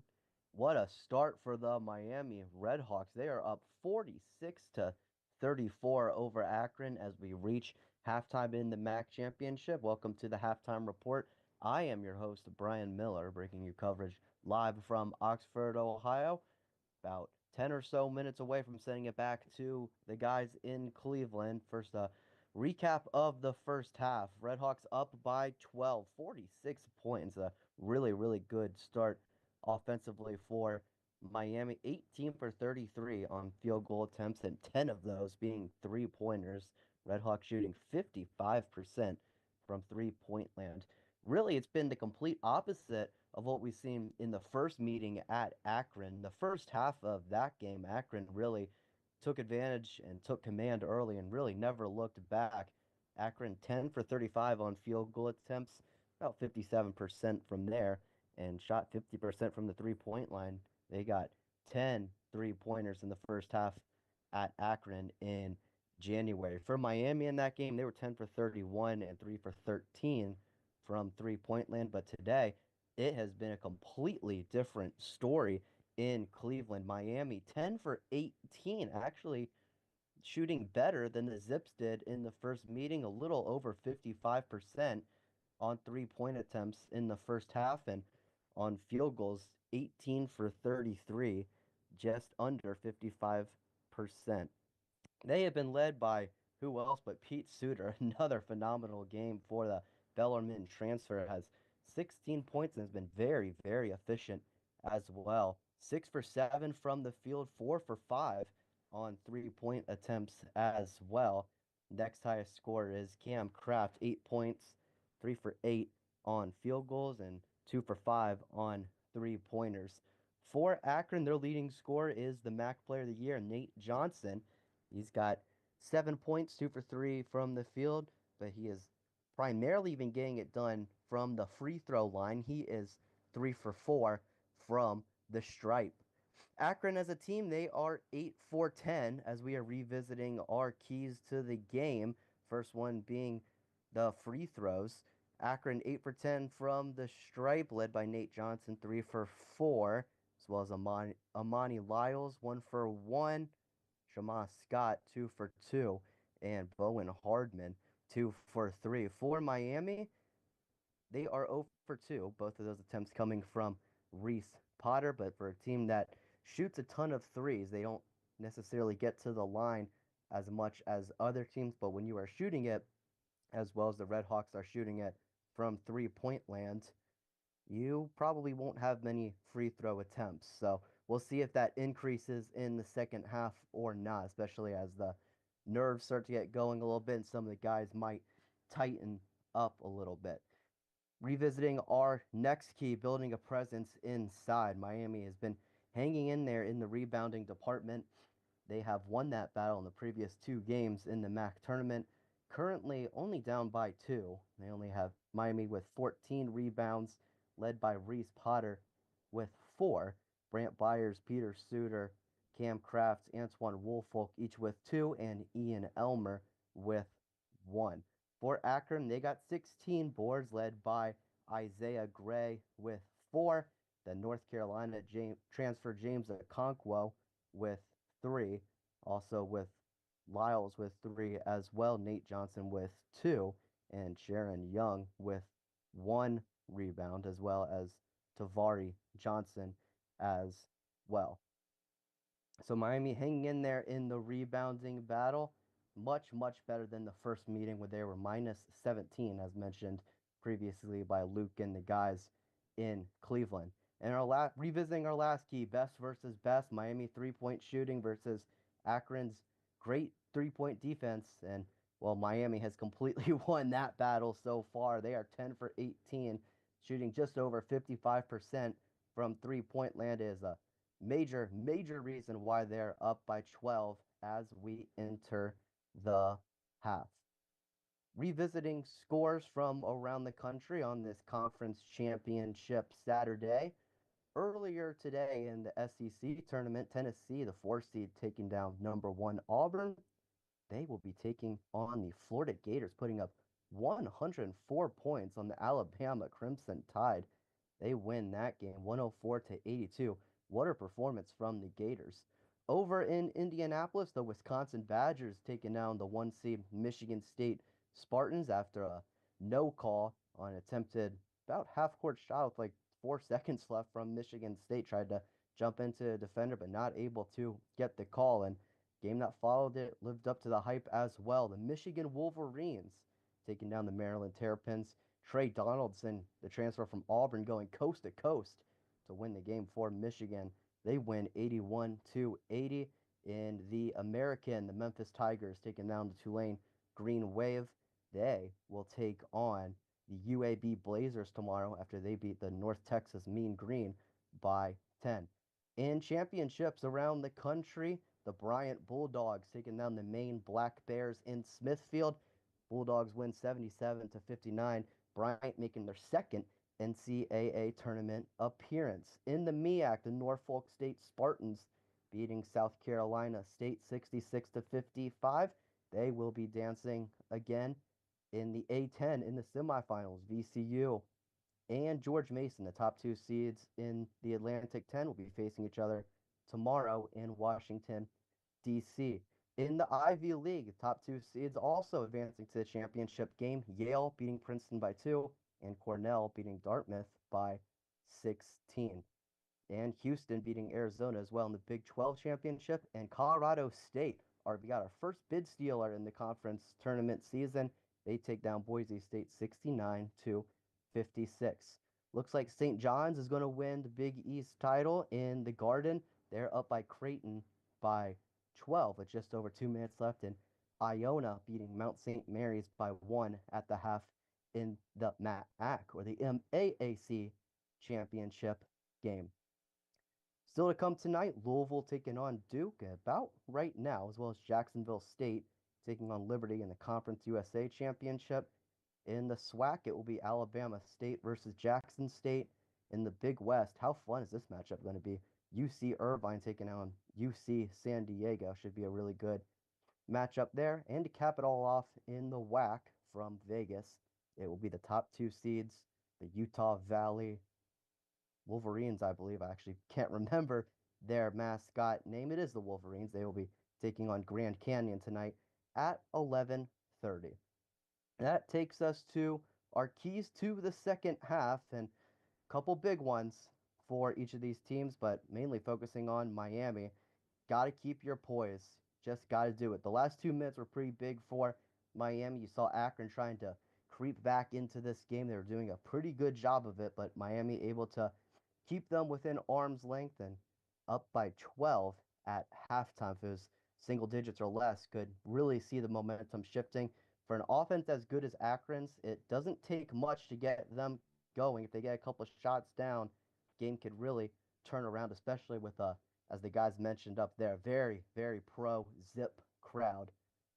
They're dominating. The attendance there doesn't necessarily feel as neutral as you would think. For Miami, got to give your best 20 minutes all year. Try to expand this lead. Don't try to trim it down. Just survive. Try to expand this lead from 12. See if they could keep up the hot shooting and see if they can get to the free throw line more often, especially the last 5-10 minutes of the game. And when you're in that position, nail your free throws so don't allow Akron to get back into this game late, because as we've seen time and time again this time of year, teams could really, really collapse in these pressure situations when they need to make free throws. And as I mentioned earlier, with a very pro Akron crowd, things could turn against Miami really, really quickly if they start to slip up a little bit. You would have to think Nate Johnson will be getting involved as well for the Zips a lot. As far as players in foul trouble, 2 players, both on Miami with 2 fouls, Ian Elmer and Peter Suter.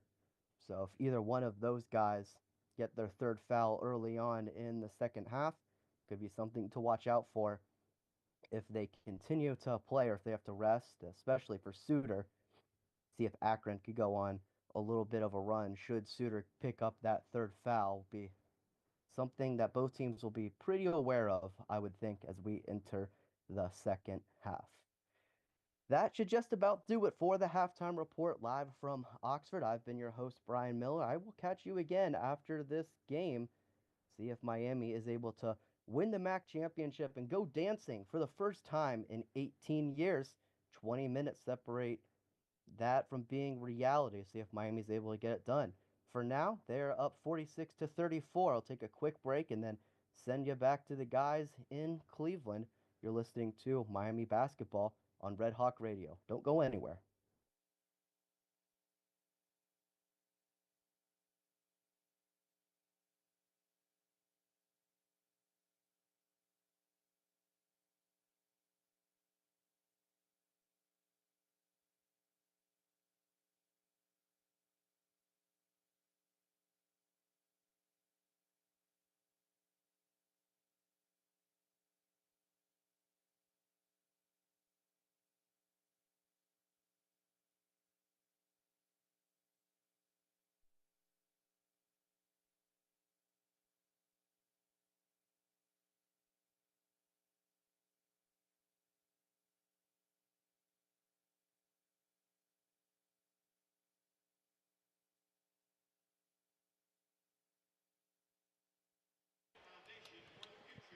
"20 minutes remain to be played here in Cleveland at Rocket Arena.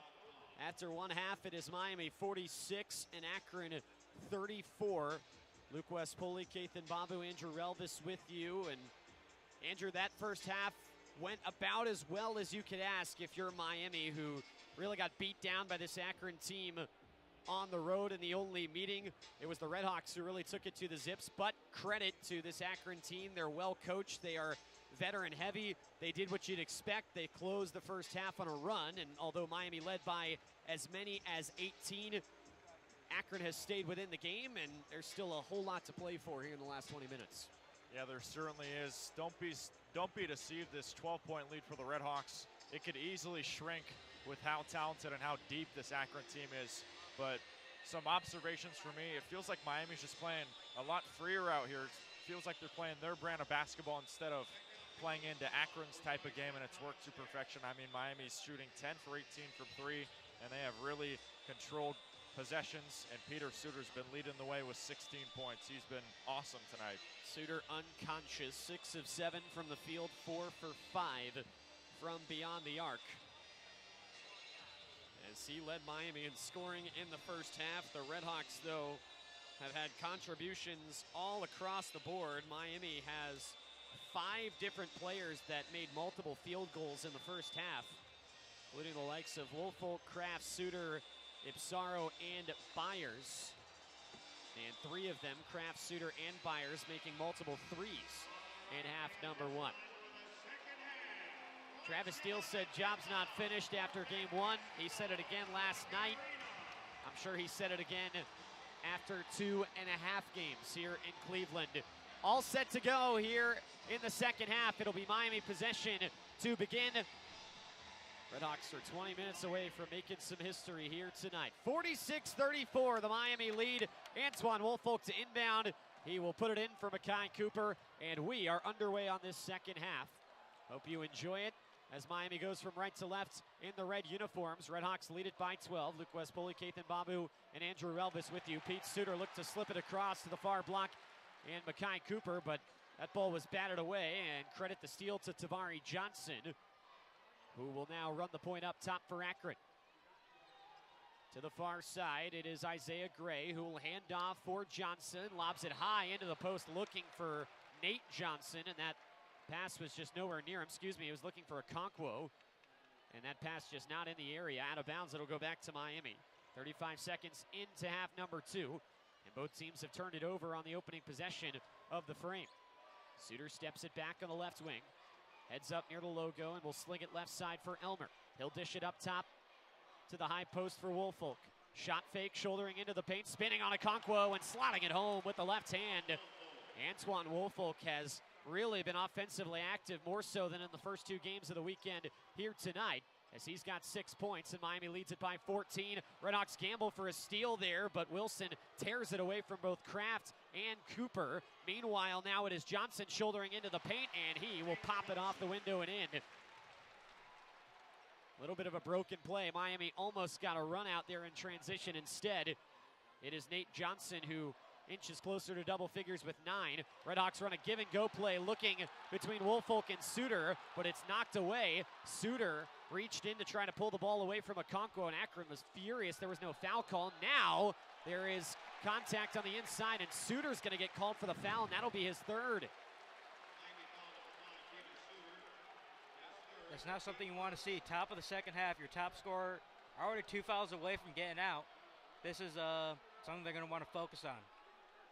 Travis Steele, though, has placed a lot of trust in Suter this year, and he's going to continue to do so as he will leave Pete in for now. 18:25 left in the second half. Still plenty left in this one. And Suter, Miami's leading scorer with 16 points, already up to 3 fouls. Inbound comes to Nate Johnson on the right wing. He'll bounce it to the short corner for Lyles, slinging it back up top. Johnson fakes the straightaway 3, heads down the right lane, leans in, can't score, hanging up under the basket. Offensive rebound and the putback for Lyles short. He gets another board, though, as he somehow got that away from 3 RedHawks, and Akron will reset up top. Johnson shimmying back and forth. Now he'll blow by Woolfolk, lay it up high. It won't go, but another offensive board there for Lyles, and a foul is called on Miami. We saw a situation such as this in the first half where the RedHawks gave up 3 offensive boards on 1 possession. And Ian Elmer now will commit his 3rd foul for the RedHawks as Akron will inbound to the near side, catch and shoot 3 for Wilson. Little off balance, and it'll rattle off the rack. Elmer had the rebound poked away by Gray, but Suter ends up with it for the RedHawks. Miami will try to slow things down now. Travis Steele is setting up his offense. This is a Miami team that doesn't run many sets. Cooper heading left, and he had that ball punched out from behind, and now Akron out and running, and Johnson all alone on the near side, lets loose a 3 and hits it. And a dream start to this second half for the Zips. It's back within 9 points, 48-39 the score with 17:24 to go in the second half. Suter being face guarded up top by Gray, gets around him, he'll fade away now from 15, and he will bury it. Needed that one if you're Pete Suter. RedHawks in front by double figures again, 18 for the junior from Carmel, Indy. High ball into the post, off the back there of Lyles, who fell down. Akron thought there was contact, warning a foul. None comes. Kraft now a transition right wing 3, in and out, and a long rebound into the arms of Lyles, who was still coming back across the timeline for Akron. Lyles was almost trapped. Now Akron will try to go quick with a lob. It'll be broken up by Suter, but it falls right into the hands of Johnson, who fed it across for Amani Lyles for an easy backdoor layup. Akron fans back to their feet. 50-41, Miami leading with 16:30 to go. Suter on the left wing. Back turn to the basket. Gray with his hips in front of him. Suter will bounce it up top for Cooper. He'll skip it right wing for Kraft. Back for Suter. Steps right, lets loose a 3, and connects. Give another 3 to Pete Suter. He crosses the 20-point mark for the second straight game, and it's a 12-point Miami lead again, 53-41 RedHawks, as there are 16 minutes remaining. Off a screen, down the right side, Tavari Johnson with a clear path to lay it in. 53-43 Miami with 15:50 to go. Elmer, short pass off for Pete Suter, both with 3 fouls. He'll bounce it to the near block. Woolfolk trying to shoulder in. Lyles tried to pull the chair out on him, and Woolfolk lost the basketball. Scooped up off the deck by Gray. Heads forward, shovels it near wing. Johnson thought about the 3 once and twice. Couple of pump fakes, and he'll pull it back down. Now it's Gray leaning in, tosses up a wild attempt, and got it to go from the second hash on the right side. We have seen some tough shots made by Isaiah Gray. Leads back down to 8, 53-45 with 15-12 left in this one. Suter lost it between his legs. It's pulled away by Seth Wilson, who will streak down the left side. Hands it off for Johnson. Transition tray won't go. Rebound slapped off the backboard by Gray, and the RedHawks end up with it as Makai Cooper will secure the ball. Yeah, Miami's turned it over about 5 times, all of them off of steals. They need to take care of the ball on this possession. It is Cooper up top, dribbling waist high from the left side. He'll deal it for Pete Suter. Suter double team, steps off, finds Woolfolk, 1 foot in the paint. Woolfolk now will back further in from the far block, gives it outside. Cooper straightaway 3, at the buzzer, he knocks it down. Timeout Miami and Travis Steele. A huge one from Makai Cooper, and the RedHawks continue to make seemingly every big shot when they start to reel for even a couple possessions. Makai Cooper with his second three-pointer. And for the RedHawks, they will call their first timeout of the second half. So 2 timeouts remaining for the RedHawks, 14:27 to go in half number 2. And our score 56-45 in favor of the RedHawks. As we get further and further into this game, Andrew, this chess match is going to get more and more interesting between a couple of guys that know each other oh so well, and Travis Steele and John Gross. And it might play into the decision-making that these coaches make. If you think back to last year, Miami actually upset Akron at home on a Darwishi Hunter buzzer beater inside Millett Hall. Travis Steele said, we kind of snuck up on his team. We're not sneaking up on anybody anymore, but it was actually interesting because bringing the ball up the floor, remember Travis Steele talking about postgame, he really thought about the timeout, and he said had he been coaching against anybody else in the world but his brother, he probably would have called it, but he knew his brother too well. He knew if he called the timeout, Miami wouldn't be able to get the ball into Darwishi Hunter's hands, who was their clutch shooter. He already had a couple of buzzer beaters on the season already, and so he just let him play, and that resulted ultimately in a RedHawk win, and that's just something to keep in the back of your mind as this game moves along and as the coaching decisions start to matter more and more down the stretch. Yeah, and with those adjustments, we could be seeing Akron kind of attack Ian Elmer or Peter Suter. Both of them have 3 fouls respectively. But, I mean, this is Miami shooting from three-point land. It is unreal. 12 for 21 and no signs of stopping up yet. Multiple players have made three-pointers, including Peter Suter with 5 triples. Cam Kraft 2 for 6. Could be seeing him get going from deep, especially with potentially double team on Peter Suter coming in the near future. But a really good start here for the RedHawks, up by 11, but keep the foot on the gas pedal if you're Miami. Can't let up against this Akron team. And Kethan, this game so far has just delivered on anything you'd want if you're, of course, a Miami fan, but even as a neutral watcher, the big shot making of March has certainly made its way inside this arena tonight. That's right, and all season long, Travis Steele's talking about how deep the bench is, one of the deepest benches in the country. And I think you see that with Evan Ipsar. He already has 7 points, and even a starter, Makai Cooper, he had a quiet performance in Cleveland so far, but 2 3-pointers, including that last buzzer beater. Miami can score. Both these teams have already gone 9 deep into their bench. Akron will take it up ahead, trailing by 11 with 14:18 to go. To the right elbow, Johnson lost control on his dribble. He'll regather, rise up through a trio of RedHawk defenders, and a late foul call there against Miami as that shot got nowhere close. There was a lot of contact for Johnson, and it's certainly plausible that a foul was called, that a foul would be called. But the frustration for the RedHawks came when they already had the rebound and figured that they would play on. That is not the case. So that will bring us to a media timeout here shortly after the RedHawks called the timeout just moments ago.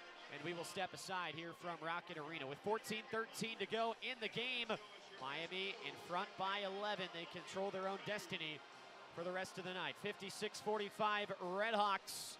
You're listening to the 2025 Mid-American Conference Championship game in Miami basketball on RedHawk Radio.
14-13 to go in the second half. Miami 56, Akron 45 in the 2025 MAC Championship game. So glad you could join us tonight on Red Hawk Radio. It has been quite the season for this Miami team, who's won 25 games. And the RedHawks potentially on the brink of history, but Akron has fought hard from behind throughout the middle portion of this game. And right now at the free throw line, the first one of 2 shots will be made from Nate Johnson, who is really individually pulling his weight, at least for the Zips, with 12. He's leading all Akron scorers, and he's the only man in double digits for the Zips. 56-46 the score with 14-13 to go in the second half. And the second one will drop as well. Johnson has had a good night at the free throw line. He's made 5 shots from there. And it's back down to a single-digit game. 56-47 with 14:03 to play. Suter, no look, find into the paint for Byers, who slams it. Whoa! All the RedHawks were out near half court. Meanwhile, Byers just snuck in behind, and Suter just flashed his eyes to the bucket for 1 second and fired a bullet ahead of Byers for the 2-hand jam. Byers with 8 points, Suter with 3 assists. Near side Young thought about the 3. He's closed off as Ipsaro chops his feet. Ball comes into the post for Okonkwo. He'll hand off Johnson. 8 on the shot clock for Akron. He'll dish it up top. Hardman, a contested 3 from the logo. It is good. Bowen Hardman with another biggie for this Zips team. It's back down to 8 with 13:22 to go in the second half. 58-50 Miami in front. Suter, drive, one-hand kick, far corner 3 for Cooper. Pops up off the front rim and off the rim short. Rebound to Johnson for the Zips. Johnson to the far side for Shamaz Scott. Back for Johnson straight away. Dribbles to his right. He will shoulder into the paint, throws it up, and it rattles through. And the lead is down to 6, the smallest it's been here in the second half. 58-52 Miami with 12:50 to play. Suter bolts left, looking to the outside, gives to the outside. Ipsaro shot fake, back out Suter, left wing 3. You got it! Oh, Pete Suter continues to dazzle. He's got 24 points in the game. He's only missed 1 shot tonight. That's his 6th 3. And Miami's back in the lead by 9, 61-52. Now a pull-up right-hand hook shot from the free throw line. It won't fall for Young. Put-back effort from Johnson, or excuse me, Okonkwo will also be strong, but he gets fouled and will go to the free throw line. Yeah, and we'll see who this foul's on. Potter already has 2. And that's his 3rd. Yeah, like you said, it is indeed on him. So now some foul trouble starting to bloom for the RedHawks. Elmer with 3, Suter with 3, Potter up to 3, as James Okonkwo will shoot 2. And man, the RedHawks, it really feels like, as Okonkwo will toss up the first shot and leave it short. If Miami could avoid fouling, or even just avoid fouling specifically on those offensive rebounding putbacks, the RedHawks would be in a much better position, not only from a foul trouble standpoint, but scoring. Akron's made 10 free throws in this game. Miami has not made 1. They've only been to the line 1 time. Potter missed 2. Okonkwo's second one up and through the net. 61-53. Miami out front of Akron. 12:21 remaining as Akron will pick up a little bit of pressure here in the full court, but after Miami inbounds, they will release. Suter will dribble it across the timeline on the right wing. Suter will step it to his left, still holding beyond the 3-point arc.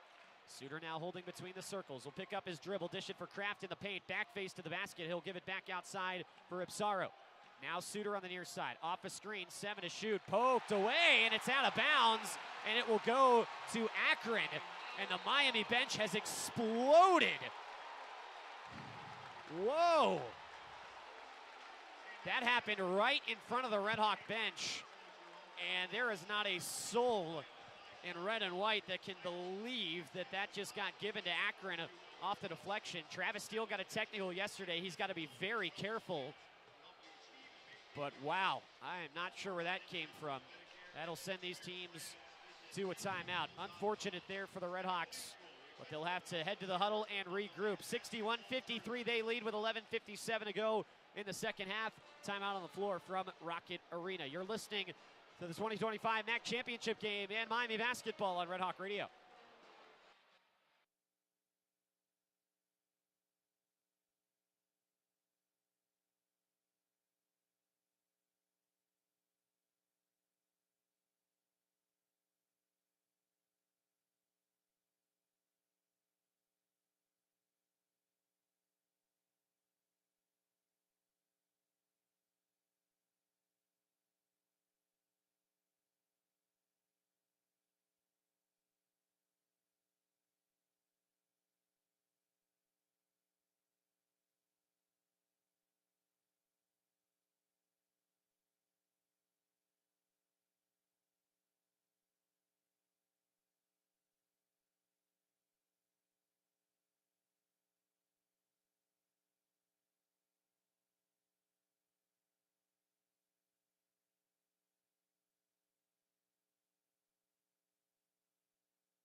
11:57 remaining in the second half. The score, Miami 61 and Akron 53 here in the MAC championship. RedHawk bench getting an explanation that they won't like after a ball got poked out of Pete Suter's hands and went out of bounds. Possession was given to Akron. It was right in front of both the Miami bench and the Miami fan section, who could not believe that that was the call. But the Zips get the ball back, and they'll have a chance to get it back down to 2 possessions here on the offensive end. Sharon Young, the freshman, deals it to the corner off a screen. Hardman wide open for 3, and he nails it. Suter went crashing down to the hardwood after a hard screen, and that left Hardman all alone on the wing. It's a 5-point Miami lead, the smallest it's been in the half. Kraft, far side, contested triple. He's got it. Oh my goodness, this Miami team continues to just respond time and time again. Kraft, the latest, he's got 11 points, and the lead goes back to 8. Stutter step into the lane for Scott. He'll fling it to the edge, around the arc straight away. Hardman's 3 from up top falls short of the rim, and Cam Kraft's got the rebound for Miami. Evan Ipsara will calmly take it across the midcourt stripe in the right wing. Travis Steele is screaming about something. I believe it is players, not necessarily at the officials, and now we're going to get a foul call on the inside. And a bit of a comedic cheer from the Miami faithful as Akron will take their first foul of the second half. Foul is against Shamas Scott, who picks up his second. But the Zips have only fouled 6 times in the entirety of this game. We're nearly a half hour in with 10:54 to go in the second half. Miami, on the other hand, is in some foul trouble. 3 RedHawks with 3 fouls. On the inbound, Ipsaro just throws a bullet off the chest of Amani Lyles as he was getting close to the 5-second counter, and it'll ricochet out of bounds, and the RedHawks will inbound from the same place. They're going to change the play, though, now, as the inbounder will be Suter instead of Ipsaro. He'll take 1 second off the shot clock for good measure for Miami. Inbound for Suter, bounce to Ipsaro on the far wing. He'll cut it across, tough left-hand lay. Oh, it goes, plus the foul for Evan Ipsaro. He went diagonally to the left block, and with the ball at the height of his hip, Evan Ipsaro tosses it off the top of the backboard and in. Hoop and harm for Ipsaro. He'll have a chance for double digits at the free throw line as he's got 9, and he'll take the and 1 shot. All weekend long, we've talked about his toughness, his quickness, and that's something you want right now. Ipsaro has the free throw, and that makes it an 11-point Miami lead, and Ipsaro is the 3rd RedHawk into double digits with 10. Near side, it's Hardman, his team now down 11. He'll bounce it to the low post for Lyles, sauntering back up top, he'll sling it for Johnson. Johnson catches a partial double team, now it backs off. He will speed on by Ipsaro, tried to lay it up, but he missed it off the front side of the rim, and Kraft has the rebound for Miami. Big chance now for the RedHawks to maybe put the hurt on here, as they've got a 6-0 run over the last minute and change. Lead up to 11, and potentially could be more with the RedHawks on offense. Ipsaro all the way across, Byers catch and shoot 3, little bit short, and Lyles has the board for the Zips. Akron will bound it across half court. Scott will just make his way by 2 RedHawk defenders and lay it in. Oh, that first step was lightning fast for Shamas Scott, and he will put it in for his 3rd and 4th points. Back to a single-digit lead for Miami. We cross the halfway mark of the second, 9:50 remaining in regulation, 67-58 RedHawks. Ipsaro steps it back on the left wing. He will shake his shoulders, but give up top for Kraft with 10 on the shot clock. Kraft between the legs on his dribble, heads down right, tries to lay it up, he's swatted away. Loose ball fought for, ends up in the hands of the Zips, and it will be raced ahead by Johnson to the near wing. Hardman's 3, swirls the iron. Rebound, though, grabbed by Lyles. He'll dish it back up top, and a straightaway triple drops down for Tavari Johnson. Man, Miami has just gotten crushed on the offensive glass tonight. That's 11 boards for Akron on their offensive basket. And the lead is a half dozen again. 67-61 Miami, 9:05 remaining. What fork in the road are we due for next? An offensive foul away from the ball called on Miami, and it'll be Suter, I believe, and that'll be his 4th.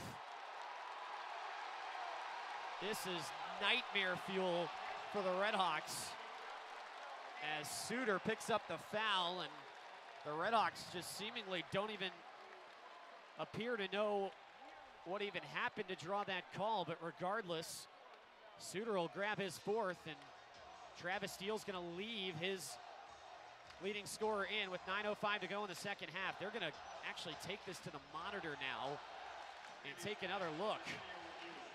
Huge call here. So that would be potentially, our only guess would be a flagrant against Suter. We didn't really get a look at what happened inside. Nobody was on the floor when the foul was called, so I don't know if maybe Suter gave an elbow or a shot up high. That could have been the only thing that it really was, is again, there wasn't really a collision, it appeared, but the officiating crew is at the monitor to give it another look. Again, our officials, Alfred Smith, Chad Barlow, and Steve McJunkins, the MAC All-Star crew tonight. And so, both teams in their huddles, 9:05 to go in the second half. 67-61, Miami still out in front of Akron. Zips have only led twice in this game. They led 6-5 and 2-0. Outside of that, it's been all RedHawks, but Akron has done so well to keep it at arm's length and at least stay close. Oh, wow. They're going to change the foul, so they got the wrong guy. It is instead on Reese Potter, which is his fourth. So again, a RedHawk picking up number 4, but all things considered, you're glad for the review there if you're Miami, is you would much rather Potter, who's a rotational bench guy, get that foul compared to Suter. As for Potter, Antoine Woolfolk is not a one-for-one comparison, but is still somebody that can at least play the 5 for you. Suter really does not have a clear-cut replacement on this team. Regardless, Akron will bring it up the floor now, looking to chip into this 2-possession lead, 67-61. Miami in front of Akron with 8:55 to go. Handoff, Hardman, step-away 3 from the right wing. He pushed it a little strong, and Cooper's got the rebound for the RedHawks. Cooper ahead will find Luke Skaljak. Skaljak will hand off now on the right wing for Makai Cooper. Cooper dances left and right, pushes it across for Skaljak, fakes the pass to the far corner, now goes near wing for Cooper. Back up top, Skaljak, the freshman 3, he's got it! It was only a matter of time before Luke Skaljak would get on the board. You felt like had a great defensive game yesterday, but was held off the score sheet. And that's a big 3 to put Miami up 9. An answer attempt for Johnson from the near wing, and he swishes it. Tavari Johnson's 3 gets it back down to 6. And man, this is some truly high-level offensive basketball on display on both ends. Cooper with the blow-by, lobs it to the corner. Byers will come down with it, and will walk it across to the top of the key. Now it is Skaljak behind the back on the dribble, makes his way to the paint, gives out Suter, wide open right wing 3. Off the front rim, he finally missed one, and the rebound picked up by Tavari Johnson. He'll run it the full length of the floor, dish to the near wing, sidestep 3 for Hardman, in and out. And Byers picks up the board for Miami, and Travis Steele instructing his team to slow down. Take a breath. 7:30 remaining, 70-64 Miami. Suter from between the circles, spins right, heads down the lane, fades away from the right elbow, and stuck it long. He's missed back-to-back shots for the first time in the game. Bowen Hardman grabs the board for Akron. Shamas Scott fakes the handoff. Shimmies back and forth, blows by on Byers. He will lean up and get rejected by Byers and Woolfolk. But the ball goes, I believe, out of bounds, and that is all it is. So I was wondering if the RedHawks would get a foul there. The Akron fan base certainly wanted it, but John Gross on the Akron bench, who had a really good look at it, did not seem to be complaining at all. So Woolfolk and Byers defended that cleanly, out of bounds. It'll be a baseline inbound for Akron on the other side of the timeout. 7:07 to go in the second half. 70-64, Miami leading Akron from Rocket Arena. You will not want to miss this finish in the coming minutes when we return. You're listening to the 2025 MAC Championship game and Miami basketball on Red Hawk Radio.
6-point lead for the Miami RedHawks, who've been in front by as many as 18. Akron held their last lead 6-5. Under 4 minutes in, but the Zips have kept this a close one. Despite going down 18, they've had answer after answer. And will another one come in the form of this possession, as Akron has a chance to get it down to one possession for the first time in this half, coming out of the timeout. 7:07 to go, second half. Again, it's 70-64 Miami, and off the out-of-bounds play from the far side baseline. Akron will inbound it. Bounce pass for Johnson, and it will find the other Johnson. That's Nate Johnson on the outside. Johnson will climb up the sideline. He bowls over Makai Cooper, but kicks out for a three on the far wing that won't fall. Rebound tapped out of bounds by Akron. Amani Lyles did well to get his hand on it and just whacked it over his head, hoping there was a zip over there, and there was, but he hit it about 10 feet in the air, and it was too far over the head of Tavari Johnson. So the RedHawks get the stop, and with 6:50 remaining, Miami will take it to the offensive end. Cam Kraft getting ready to check back in for the RedHawks. For now, it's Antoine Woolfolk bouncing it on the near side for Pete Suter. He'll take a step inside the arc and will now sideswipe his way to the paint. Spins, fades away from 10 feet. It'll not go down. And the rebound grabbed by Lyles. Suter with 24, but starting to miss some shots for really the first time all game, as Akron will give a pass to the far side that was deflected away from Nate Johnson. It popped high in the air and ended up in the courtside seats. It'll stay on the near end of the floor. Skaljak, Cooper off, Kraft, Ipsaro on for Miami. 6:23 to go in the second. 70-64, the RedHawks stay in front. Akron with 19 left on the shot clock on this possession. Inbound to Shamas Scott out near midcourt. Double figures in Scott's last four, only 4 though today. The Mac's 6th man of the year. Dribbling it back and forth with 5 on the timer. Now he's going to pull and hit. Oh, Shamas Scott with a heat check, and it went. 6 minutes to go. It's down to 3. 70-67 with 5:55 remaining. It's Ipsaro up top. Heads around left. He'll fling it to the corner for Suter. Slashing to the Mac logo. Fakes. Shoulders in. Gives out Ipsaro. Shot fake with 9 on the clock. Makes his way to the paint and draws the foul.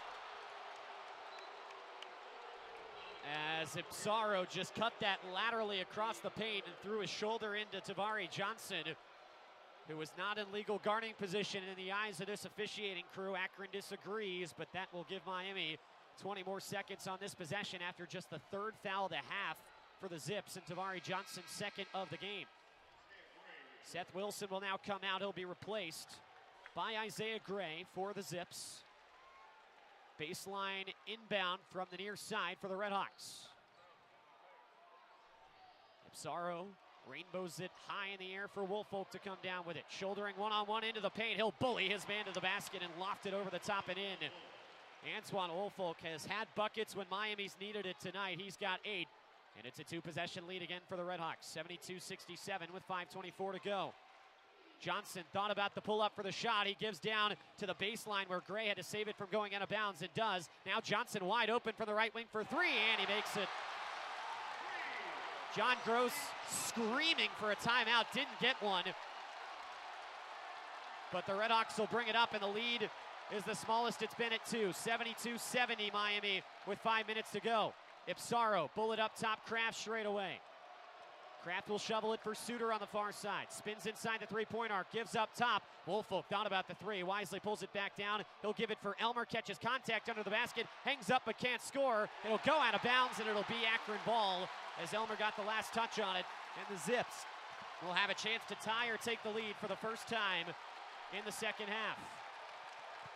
Huge possession coming up here for Miami. They need a stop, need to do something against this Akron three-point threat.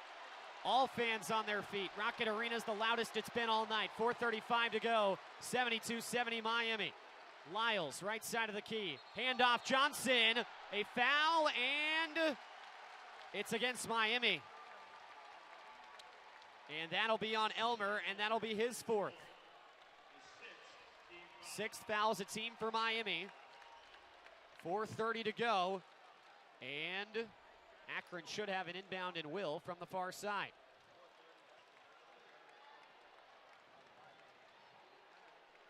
Heart-pounding action here inside Rocket Arena, and the officials are going to take a look.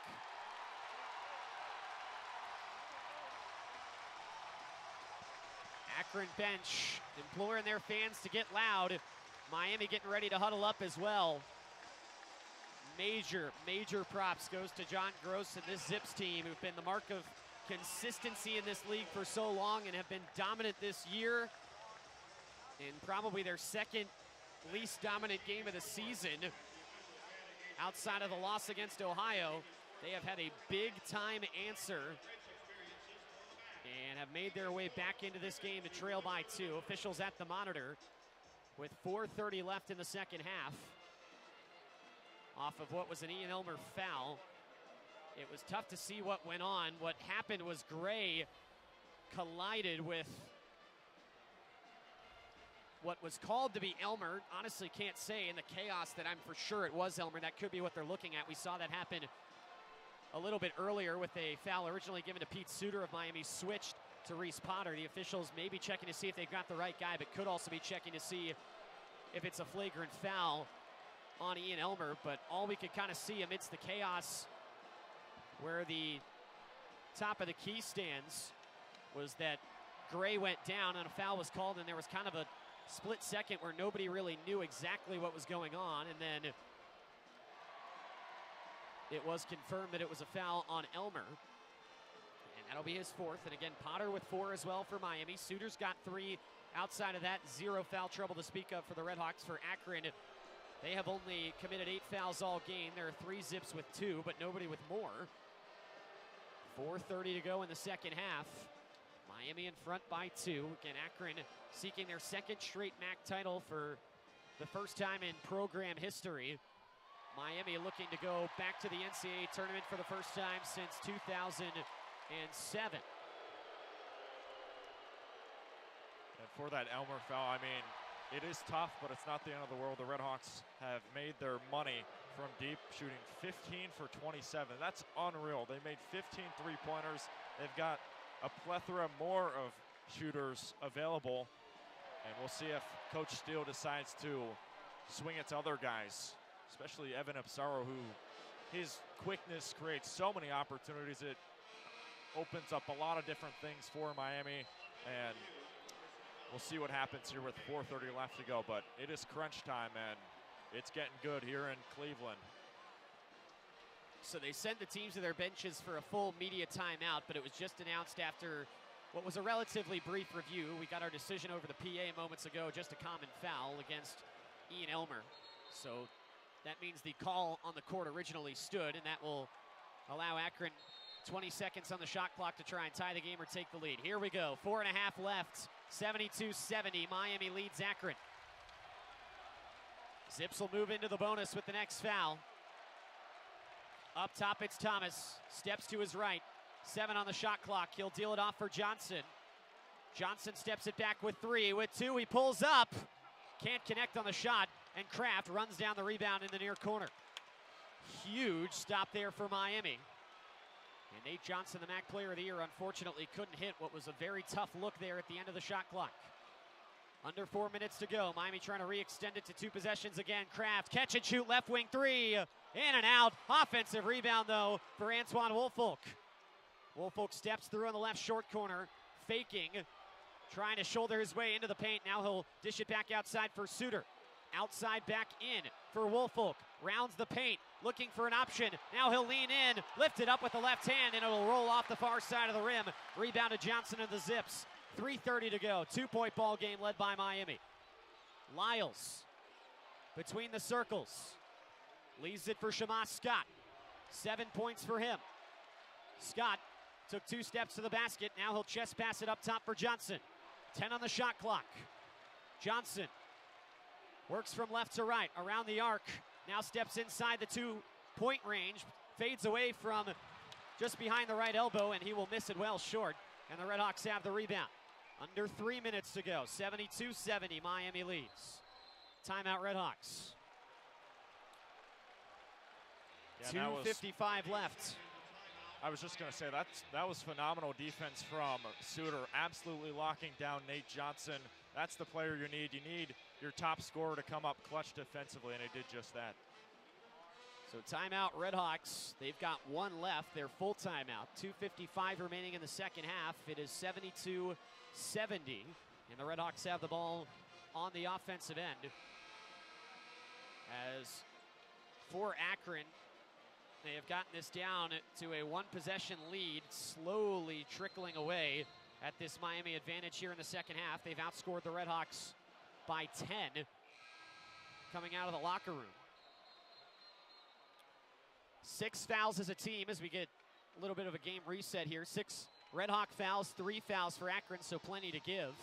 Miami with 1 timeout left. Akron still with all 3 they can take into the second half.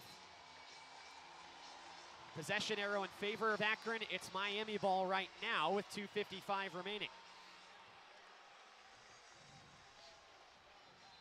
Akron was in this position last year and won a tight one over Kent State.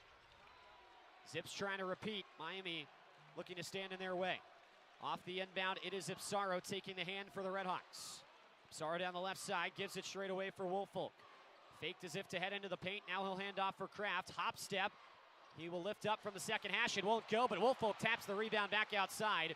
And Ipsaro will secure it for the RedHawks. Ipsaro off a screen to the left.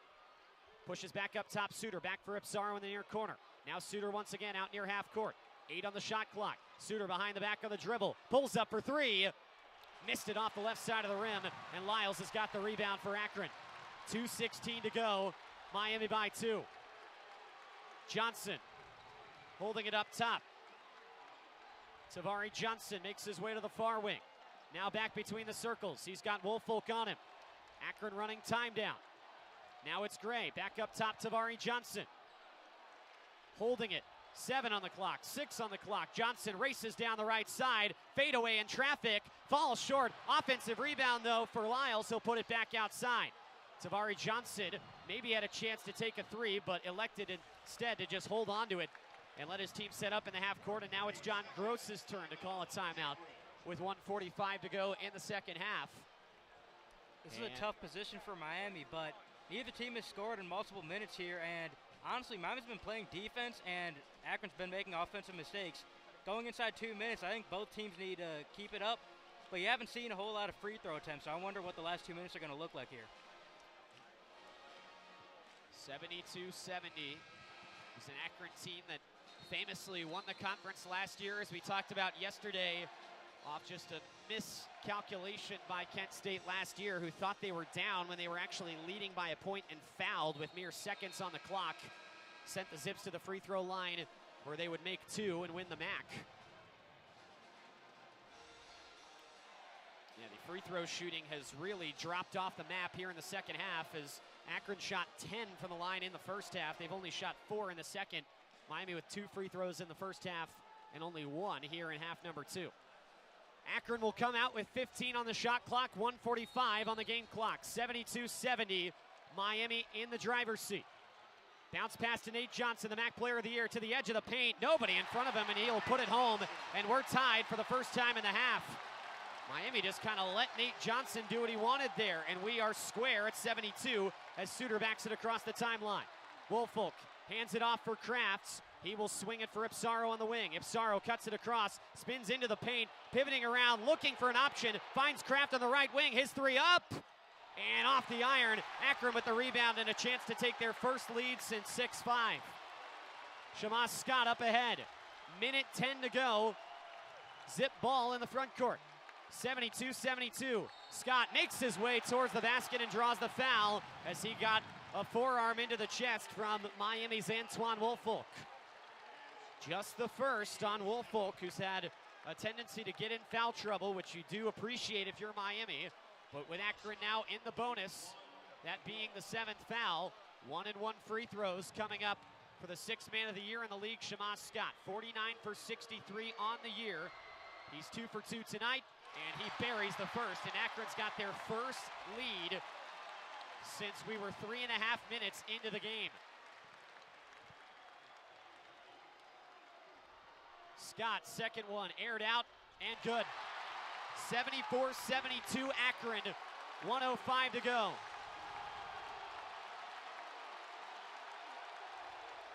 Ipsaro bolts ahead, all the way into the paint, goes up high and draws the foul as he laid it a little too strong. But Evan Ipsaro, who was blasted into the support of the basket, hobbles to his feet, and he will go to the free throw line after Amani Lyles commits his third foul. Still 2 more fouls to give for Akron, but this will send Ipsaro to the free throw line as it's a shooting foul. He'll have a pair. And the Akron crowd letting them hear it inside Rocket Arena. Evan Ipsaro, the sophomore from Crestview Hills, Kentucky, hits the first. 80% free throw shooter on the season. Hill ready for the second one. Miami takes Camcraft off. Makai Cooper on, a defensive sub for Travis Steele, who's still got a timeout left. Ipsaro second one up and good. We're tied. 56.5 seconds to go. 74-74 in the MAC championship game. Here come the Zips down the floor. It's Tavari Johnson down the right wing. Dribbles it between his legs. Puts it up top for Shamas Scott at the logo. He'll head left. Scott dribbling back and forth. Ball in his right hand. Makes his way to the paint. Kick out Nate Johnson. Jab. Slashes across. Gives for Gray. Far side three. Won't go. And out of bounds. Off of Akron on the rebound. 35.6 seconds remain. Lyles got underneath of a couple RedHawks on the box out, but just had no real estate to work with against the baseline. And knocked that ball out of bounds, going for the board. Offensive sub for Miami now, bringing Kraft back on for Makai Cooper, and Travis Steele will call his last timeout.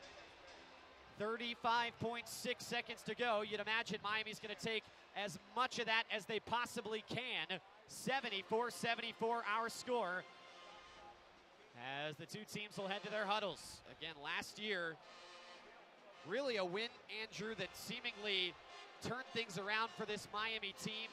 Travis Steele, in his first year and a half at the helm of this RedHawk program, had been building the talent and building in recruiting, but we sensed a clear culture shift when the RedHawks beat Akron on a buzzer beater inside Millett Hall last year. That led them down the stretch to qualify for the MAC tournament for a second straight year. Now here in year 3, the RedHawks have had a record-breaking type of season with 25 wins, and we might be due for some more clutch here down the stretch. Yeah, in that game against Akron, it was a 70-68 victory for Miami. Some clutch free throw shooting and some huge three-pointers made by that last year's RedHawks team. But this year, I mean, a bunch of stone-cold killers on this team. You've got a lot of guys with uber confidence. You've got a ton of underclassmen who are burgeoning here in the MAC. And with 35.6 seconds left to go, a trip to the NCAA tournament. Once thought improbable, now it's possible here for Miami. And again, the good news for the RedHawks, you talk about stone-cold killers. This Miami team, when it comes down to it, really doesn't have just one guy. They have 2 guys that'll probably want the ball in their hands in this spot, those being Kraft and Suter. The 5 that Miami will bring out: Ipsaro, Suter, Kraft, Woolfolk, and Elmer. For Akron, it's Tavari Johnson, Gray, Nate Johnson, Lyles, and Scott for the Zips. 35.6 seconds to go. It's Miami ball, all level at 74 here in the MAC championship. Evan Ipsaro will take it across the timeline with a couple seconds to spare, holding it out near half court. Ipsaro dribbling left and right. 13 on the shot clock, 17 on the game clock. Ipsaro still holding, no movement for the RedHawks. Now it begins. Ipsaro heads down the right side, spins into the lane, tosses up a skyhook shot. It won't go. Rebound to Lyles, threading it up ahead. Johnson with 4 seconds, gets into the lane and will baby it home with 2.3 seconds to go. Inbound to Ipsaro, behind the back on the dribble at the buzzer, he heaves, and it's off the mark. And the comeback is complete for the Akron Zips, as for the first time in program history, the men from Akron have gone back-to-back, winning their 2nd straight conference championship. Wow. And it's Nate Johnson, the MAC Player of the Year, that provides the dagger for the Zips.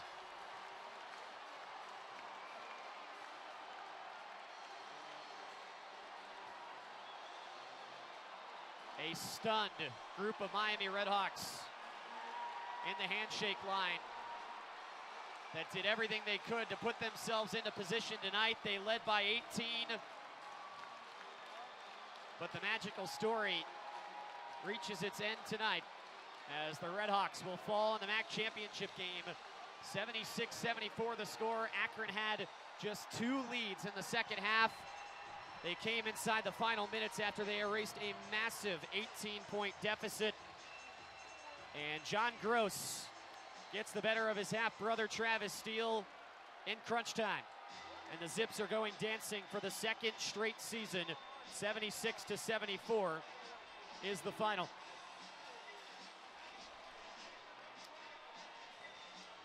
Couldn't really ask for anything more from this team, Andrew, not only tonight, but really all year. Travis Steele said year 3 was the goal, and Miami came oh so close down the stretch. Probably a regrettable final possession there for the RedHawks, who got a less than ideal look and seemingly missed a tough shot for the first time all night. And the RedHawks that close here in the MAC championship game, but overall, can't take too much away from what this Miami team did this season. Back in the MAC title game for the first time since 2007. The RedHawks finished the season winning 25 games. That is unprecedented. They have not done that this century. But for the RedHawks, they will have to go back to the drawing board, and it's going to be a very interesting summer for this Miami team as they head into April and May. Yeah, what a year it's been for Miami. I mean, we've seen this team grow from start to finish. Started off with the impressive road victory in Boone, North Carolina against App State. Then they took down Troy. They took down a lot of non-conference teams. They went into Indiana. They went into Michigan. They went into some real hostile grounds. They were battle-tested, and they almost went to the to the NCAA tournament, but just fell a little bit short. But what a season it's been for this Miami. What a ride. And I don't want to move on to next year so quickly yet, but the RedHawks certainly, they have plenty of unfinished business coming up here in the offseason. But what a year it's been for Travis Steele. Year 3, couldn't be more excited for year 4. That's certainly the case. Again, retention. Yep. Is the name of the game. Really, every MAC coach has said it at this level. That's the toughest thing. But for Miami, if you can do that well as a coaching staff, which they've done a lot of things well in that recruiting process over the course of this rebuild, you're going to see a team that is only graduating 1 senior this year. That's Dan Lewers, who was not a rotational piece for this Miami team this year, brought on for his leadership, went off on senior night, which was, of course, a great memory, but only played in a third of games for the RedHawks this year. So if you're Miami, if you can take care of business now in the offseason, everybody's coming back now, I'm sure, highly motivated in year 4 under Travis Steele.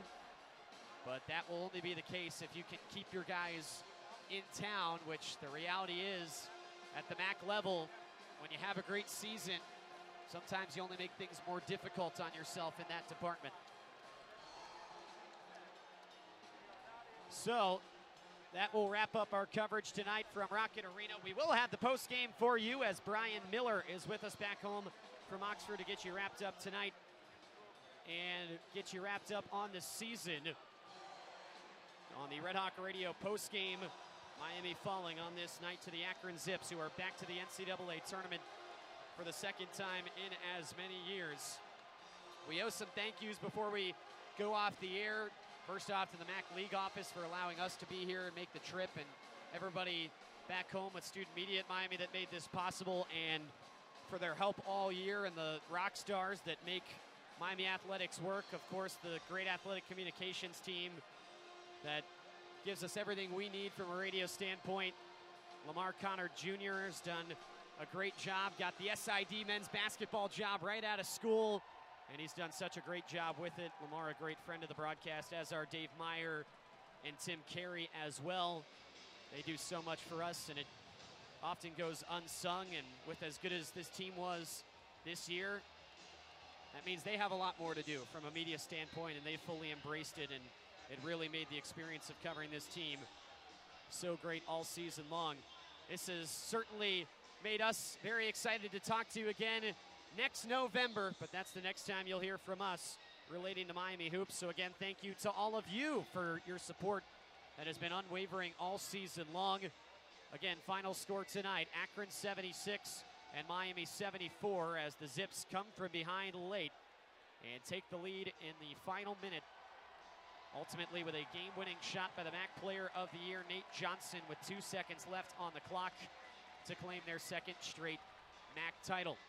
March Madness coming up. Unfortunately, the RedHawks won't be a part, but we hope you'll enjoy it.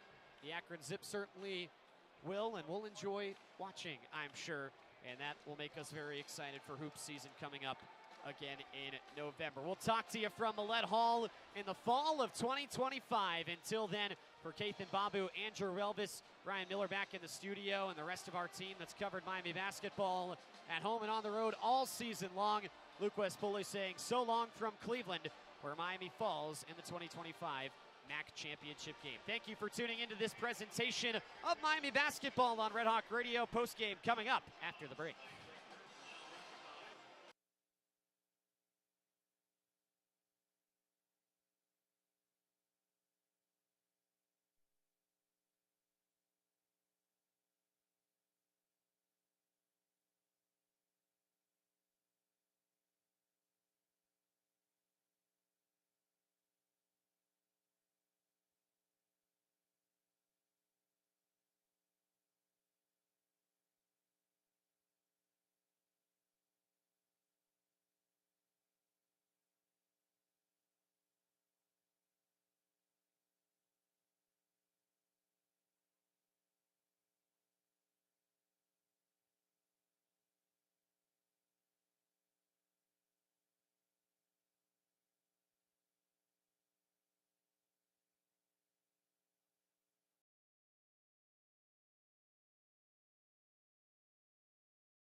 Well, the Miami RedHawks have certainly felt the full spectrum of March and what this month is all about in college basketball. Just in the span of, less than 24 hours, they felt the thrill of victory yesterday, winning a close game against Kent State, where they were able to win by 8. But tonight, the opposite end for the RedHawks as they lost on a last second layup from the MAC Player of the Year, Nate Johnson, with a couple seconds to go after a missed take from Evan Ipsaro. Final score, Akron 76, RedHawks 74. And the RedHawks season will end, we think, unless they're invited to another postseason tournament, on that pretty devastating defeat for the RedHawks. RedHawks led by as much as 18. That was when it was 36 to 18. 6:56 left to go in the first half. Akron took the lead off of a couple free throws from Scott in the last minute or so in the game. And then after that, Miami able to respond. A good take from Evan Ipsaro, able to get to the free throw line. That's the guy you want up there if you are Miami. He drills a couple of those and ties the game back up at 74. Next possession, missed three from Isaiah Gray. After a timeout, Miami a missed opportunity to take back the lead. Evan Ipsaro driving it inside the look towards the basket, a sky hook of sorts towards the hoop, was not able to go in, and Nate Johnson able to capitalize on that off of the pass from Amani Lyles, who was able to get the rebounds. Lyles with his that was his 14th rebound on the game, led all players in that, and Akron really dominated the boards in the second half, 35 to 26, rebounding in favor of the Zips in the game, and 19 to 12 in the second half. And you really saw a lot of second chance points as well for the Zips. They got 14 points in the paint and 6 second chance points. Miami, none in the second half. So you could point to that as one of the reasons as to why the game went the way it did. Also, Miami shooting wise still shot relatively well, but not the red hot start that they had in the first half. Miami shooting just under 42% from the field and was 5 for 12 on 3-point attempts, so just under 42% from there as well. Akron shooting much better, or at least a little bit, just under 47% from the field, just under 44% from three, especially on 3-point attempts. Akron really improved. They were just over 18% in the first half. So Akron able to get it together. An offense like that can't really shut them down for too long. They were able to get it together in the second half.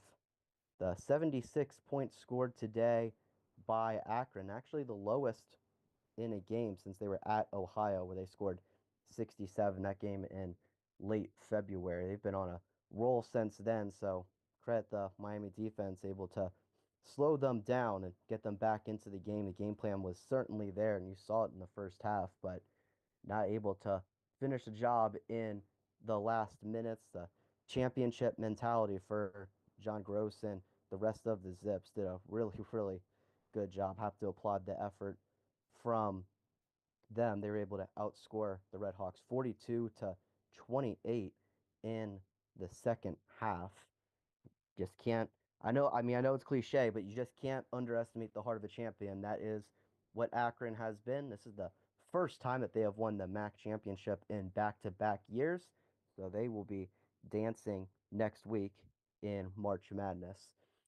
According to Bracket Matrix, they are currently listed as a 13 seed. So could be in a 13, maybe 14 range, but they seem pretty set on a 13 seed, so they'll be playing a 4 seed.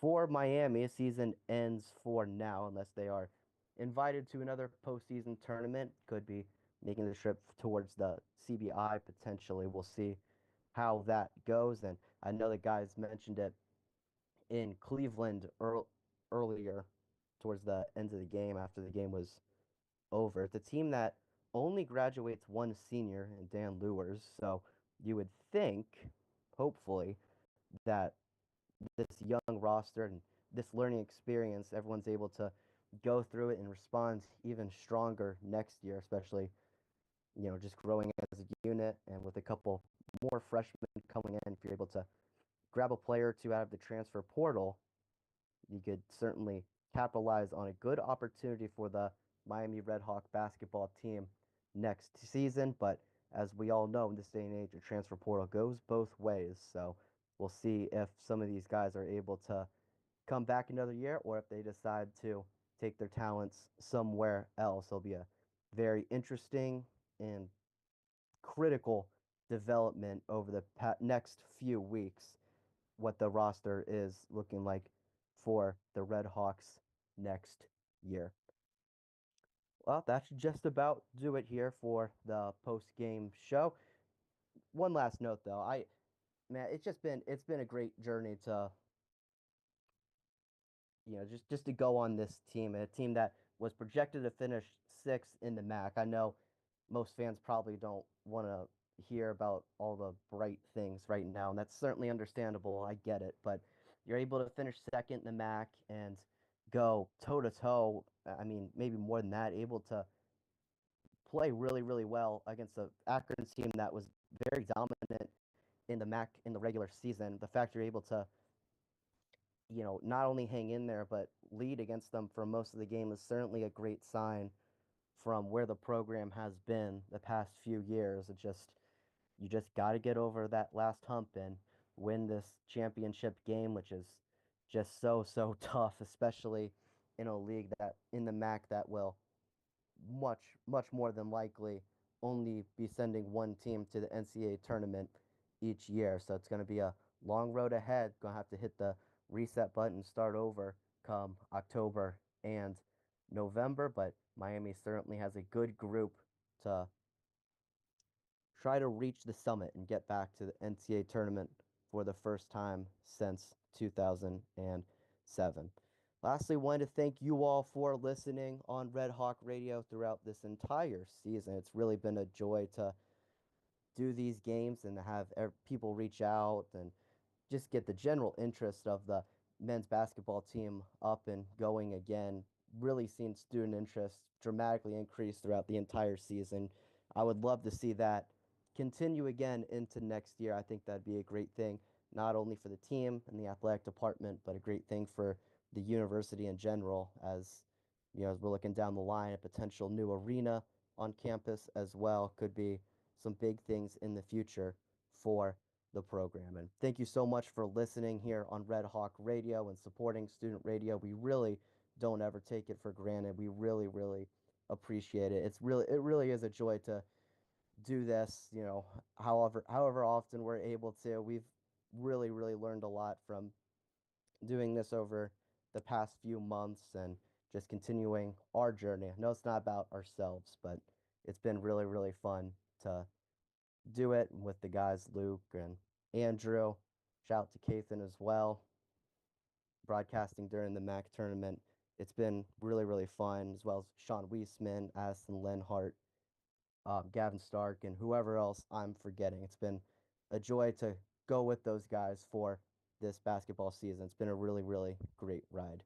But we're not done here on Red Hawk Radio. We will have baseball tomorrow and through the rest of the spring season, and then football again in the fall, and then basketball again in early November. So should be fun. Hope you continue to stay in here on Red Hawk Radio. Continue listening to us. We really, really appreciate it.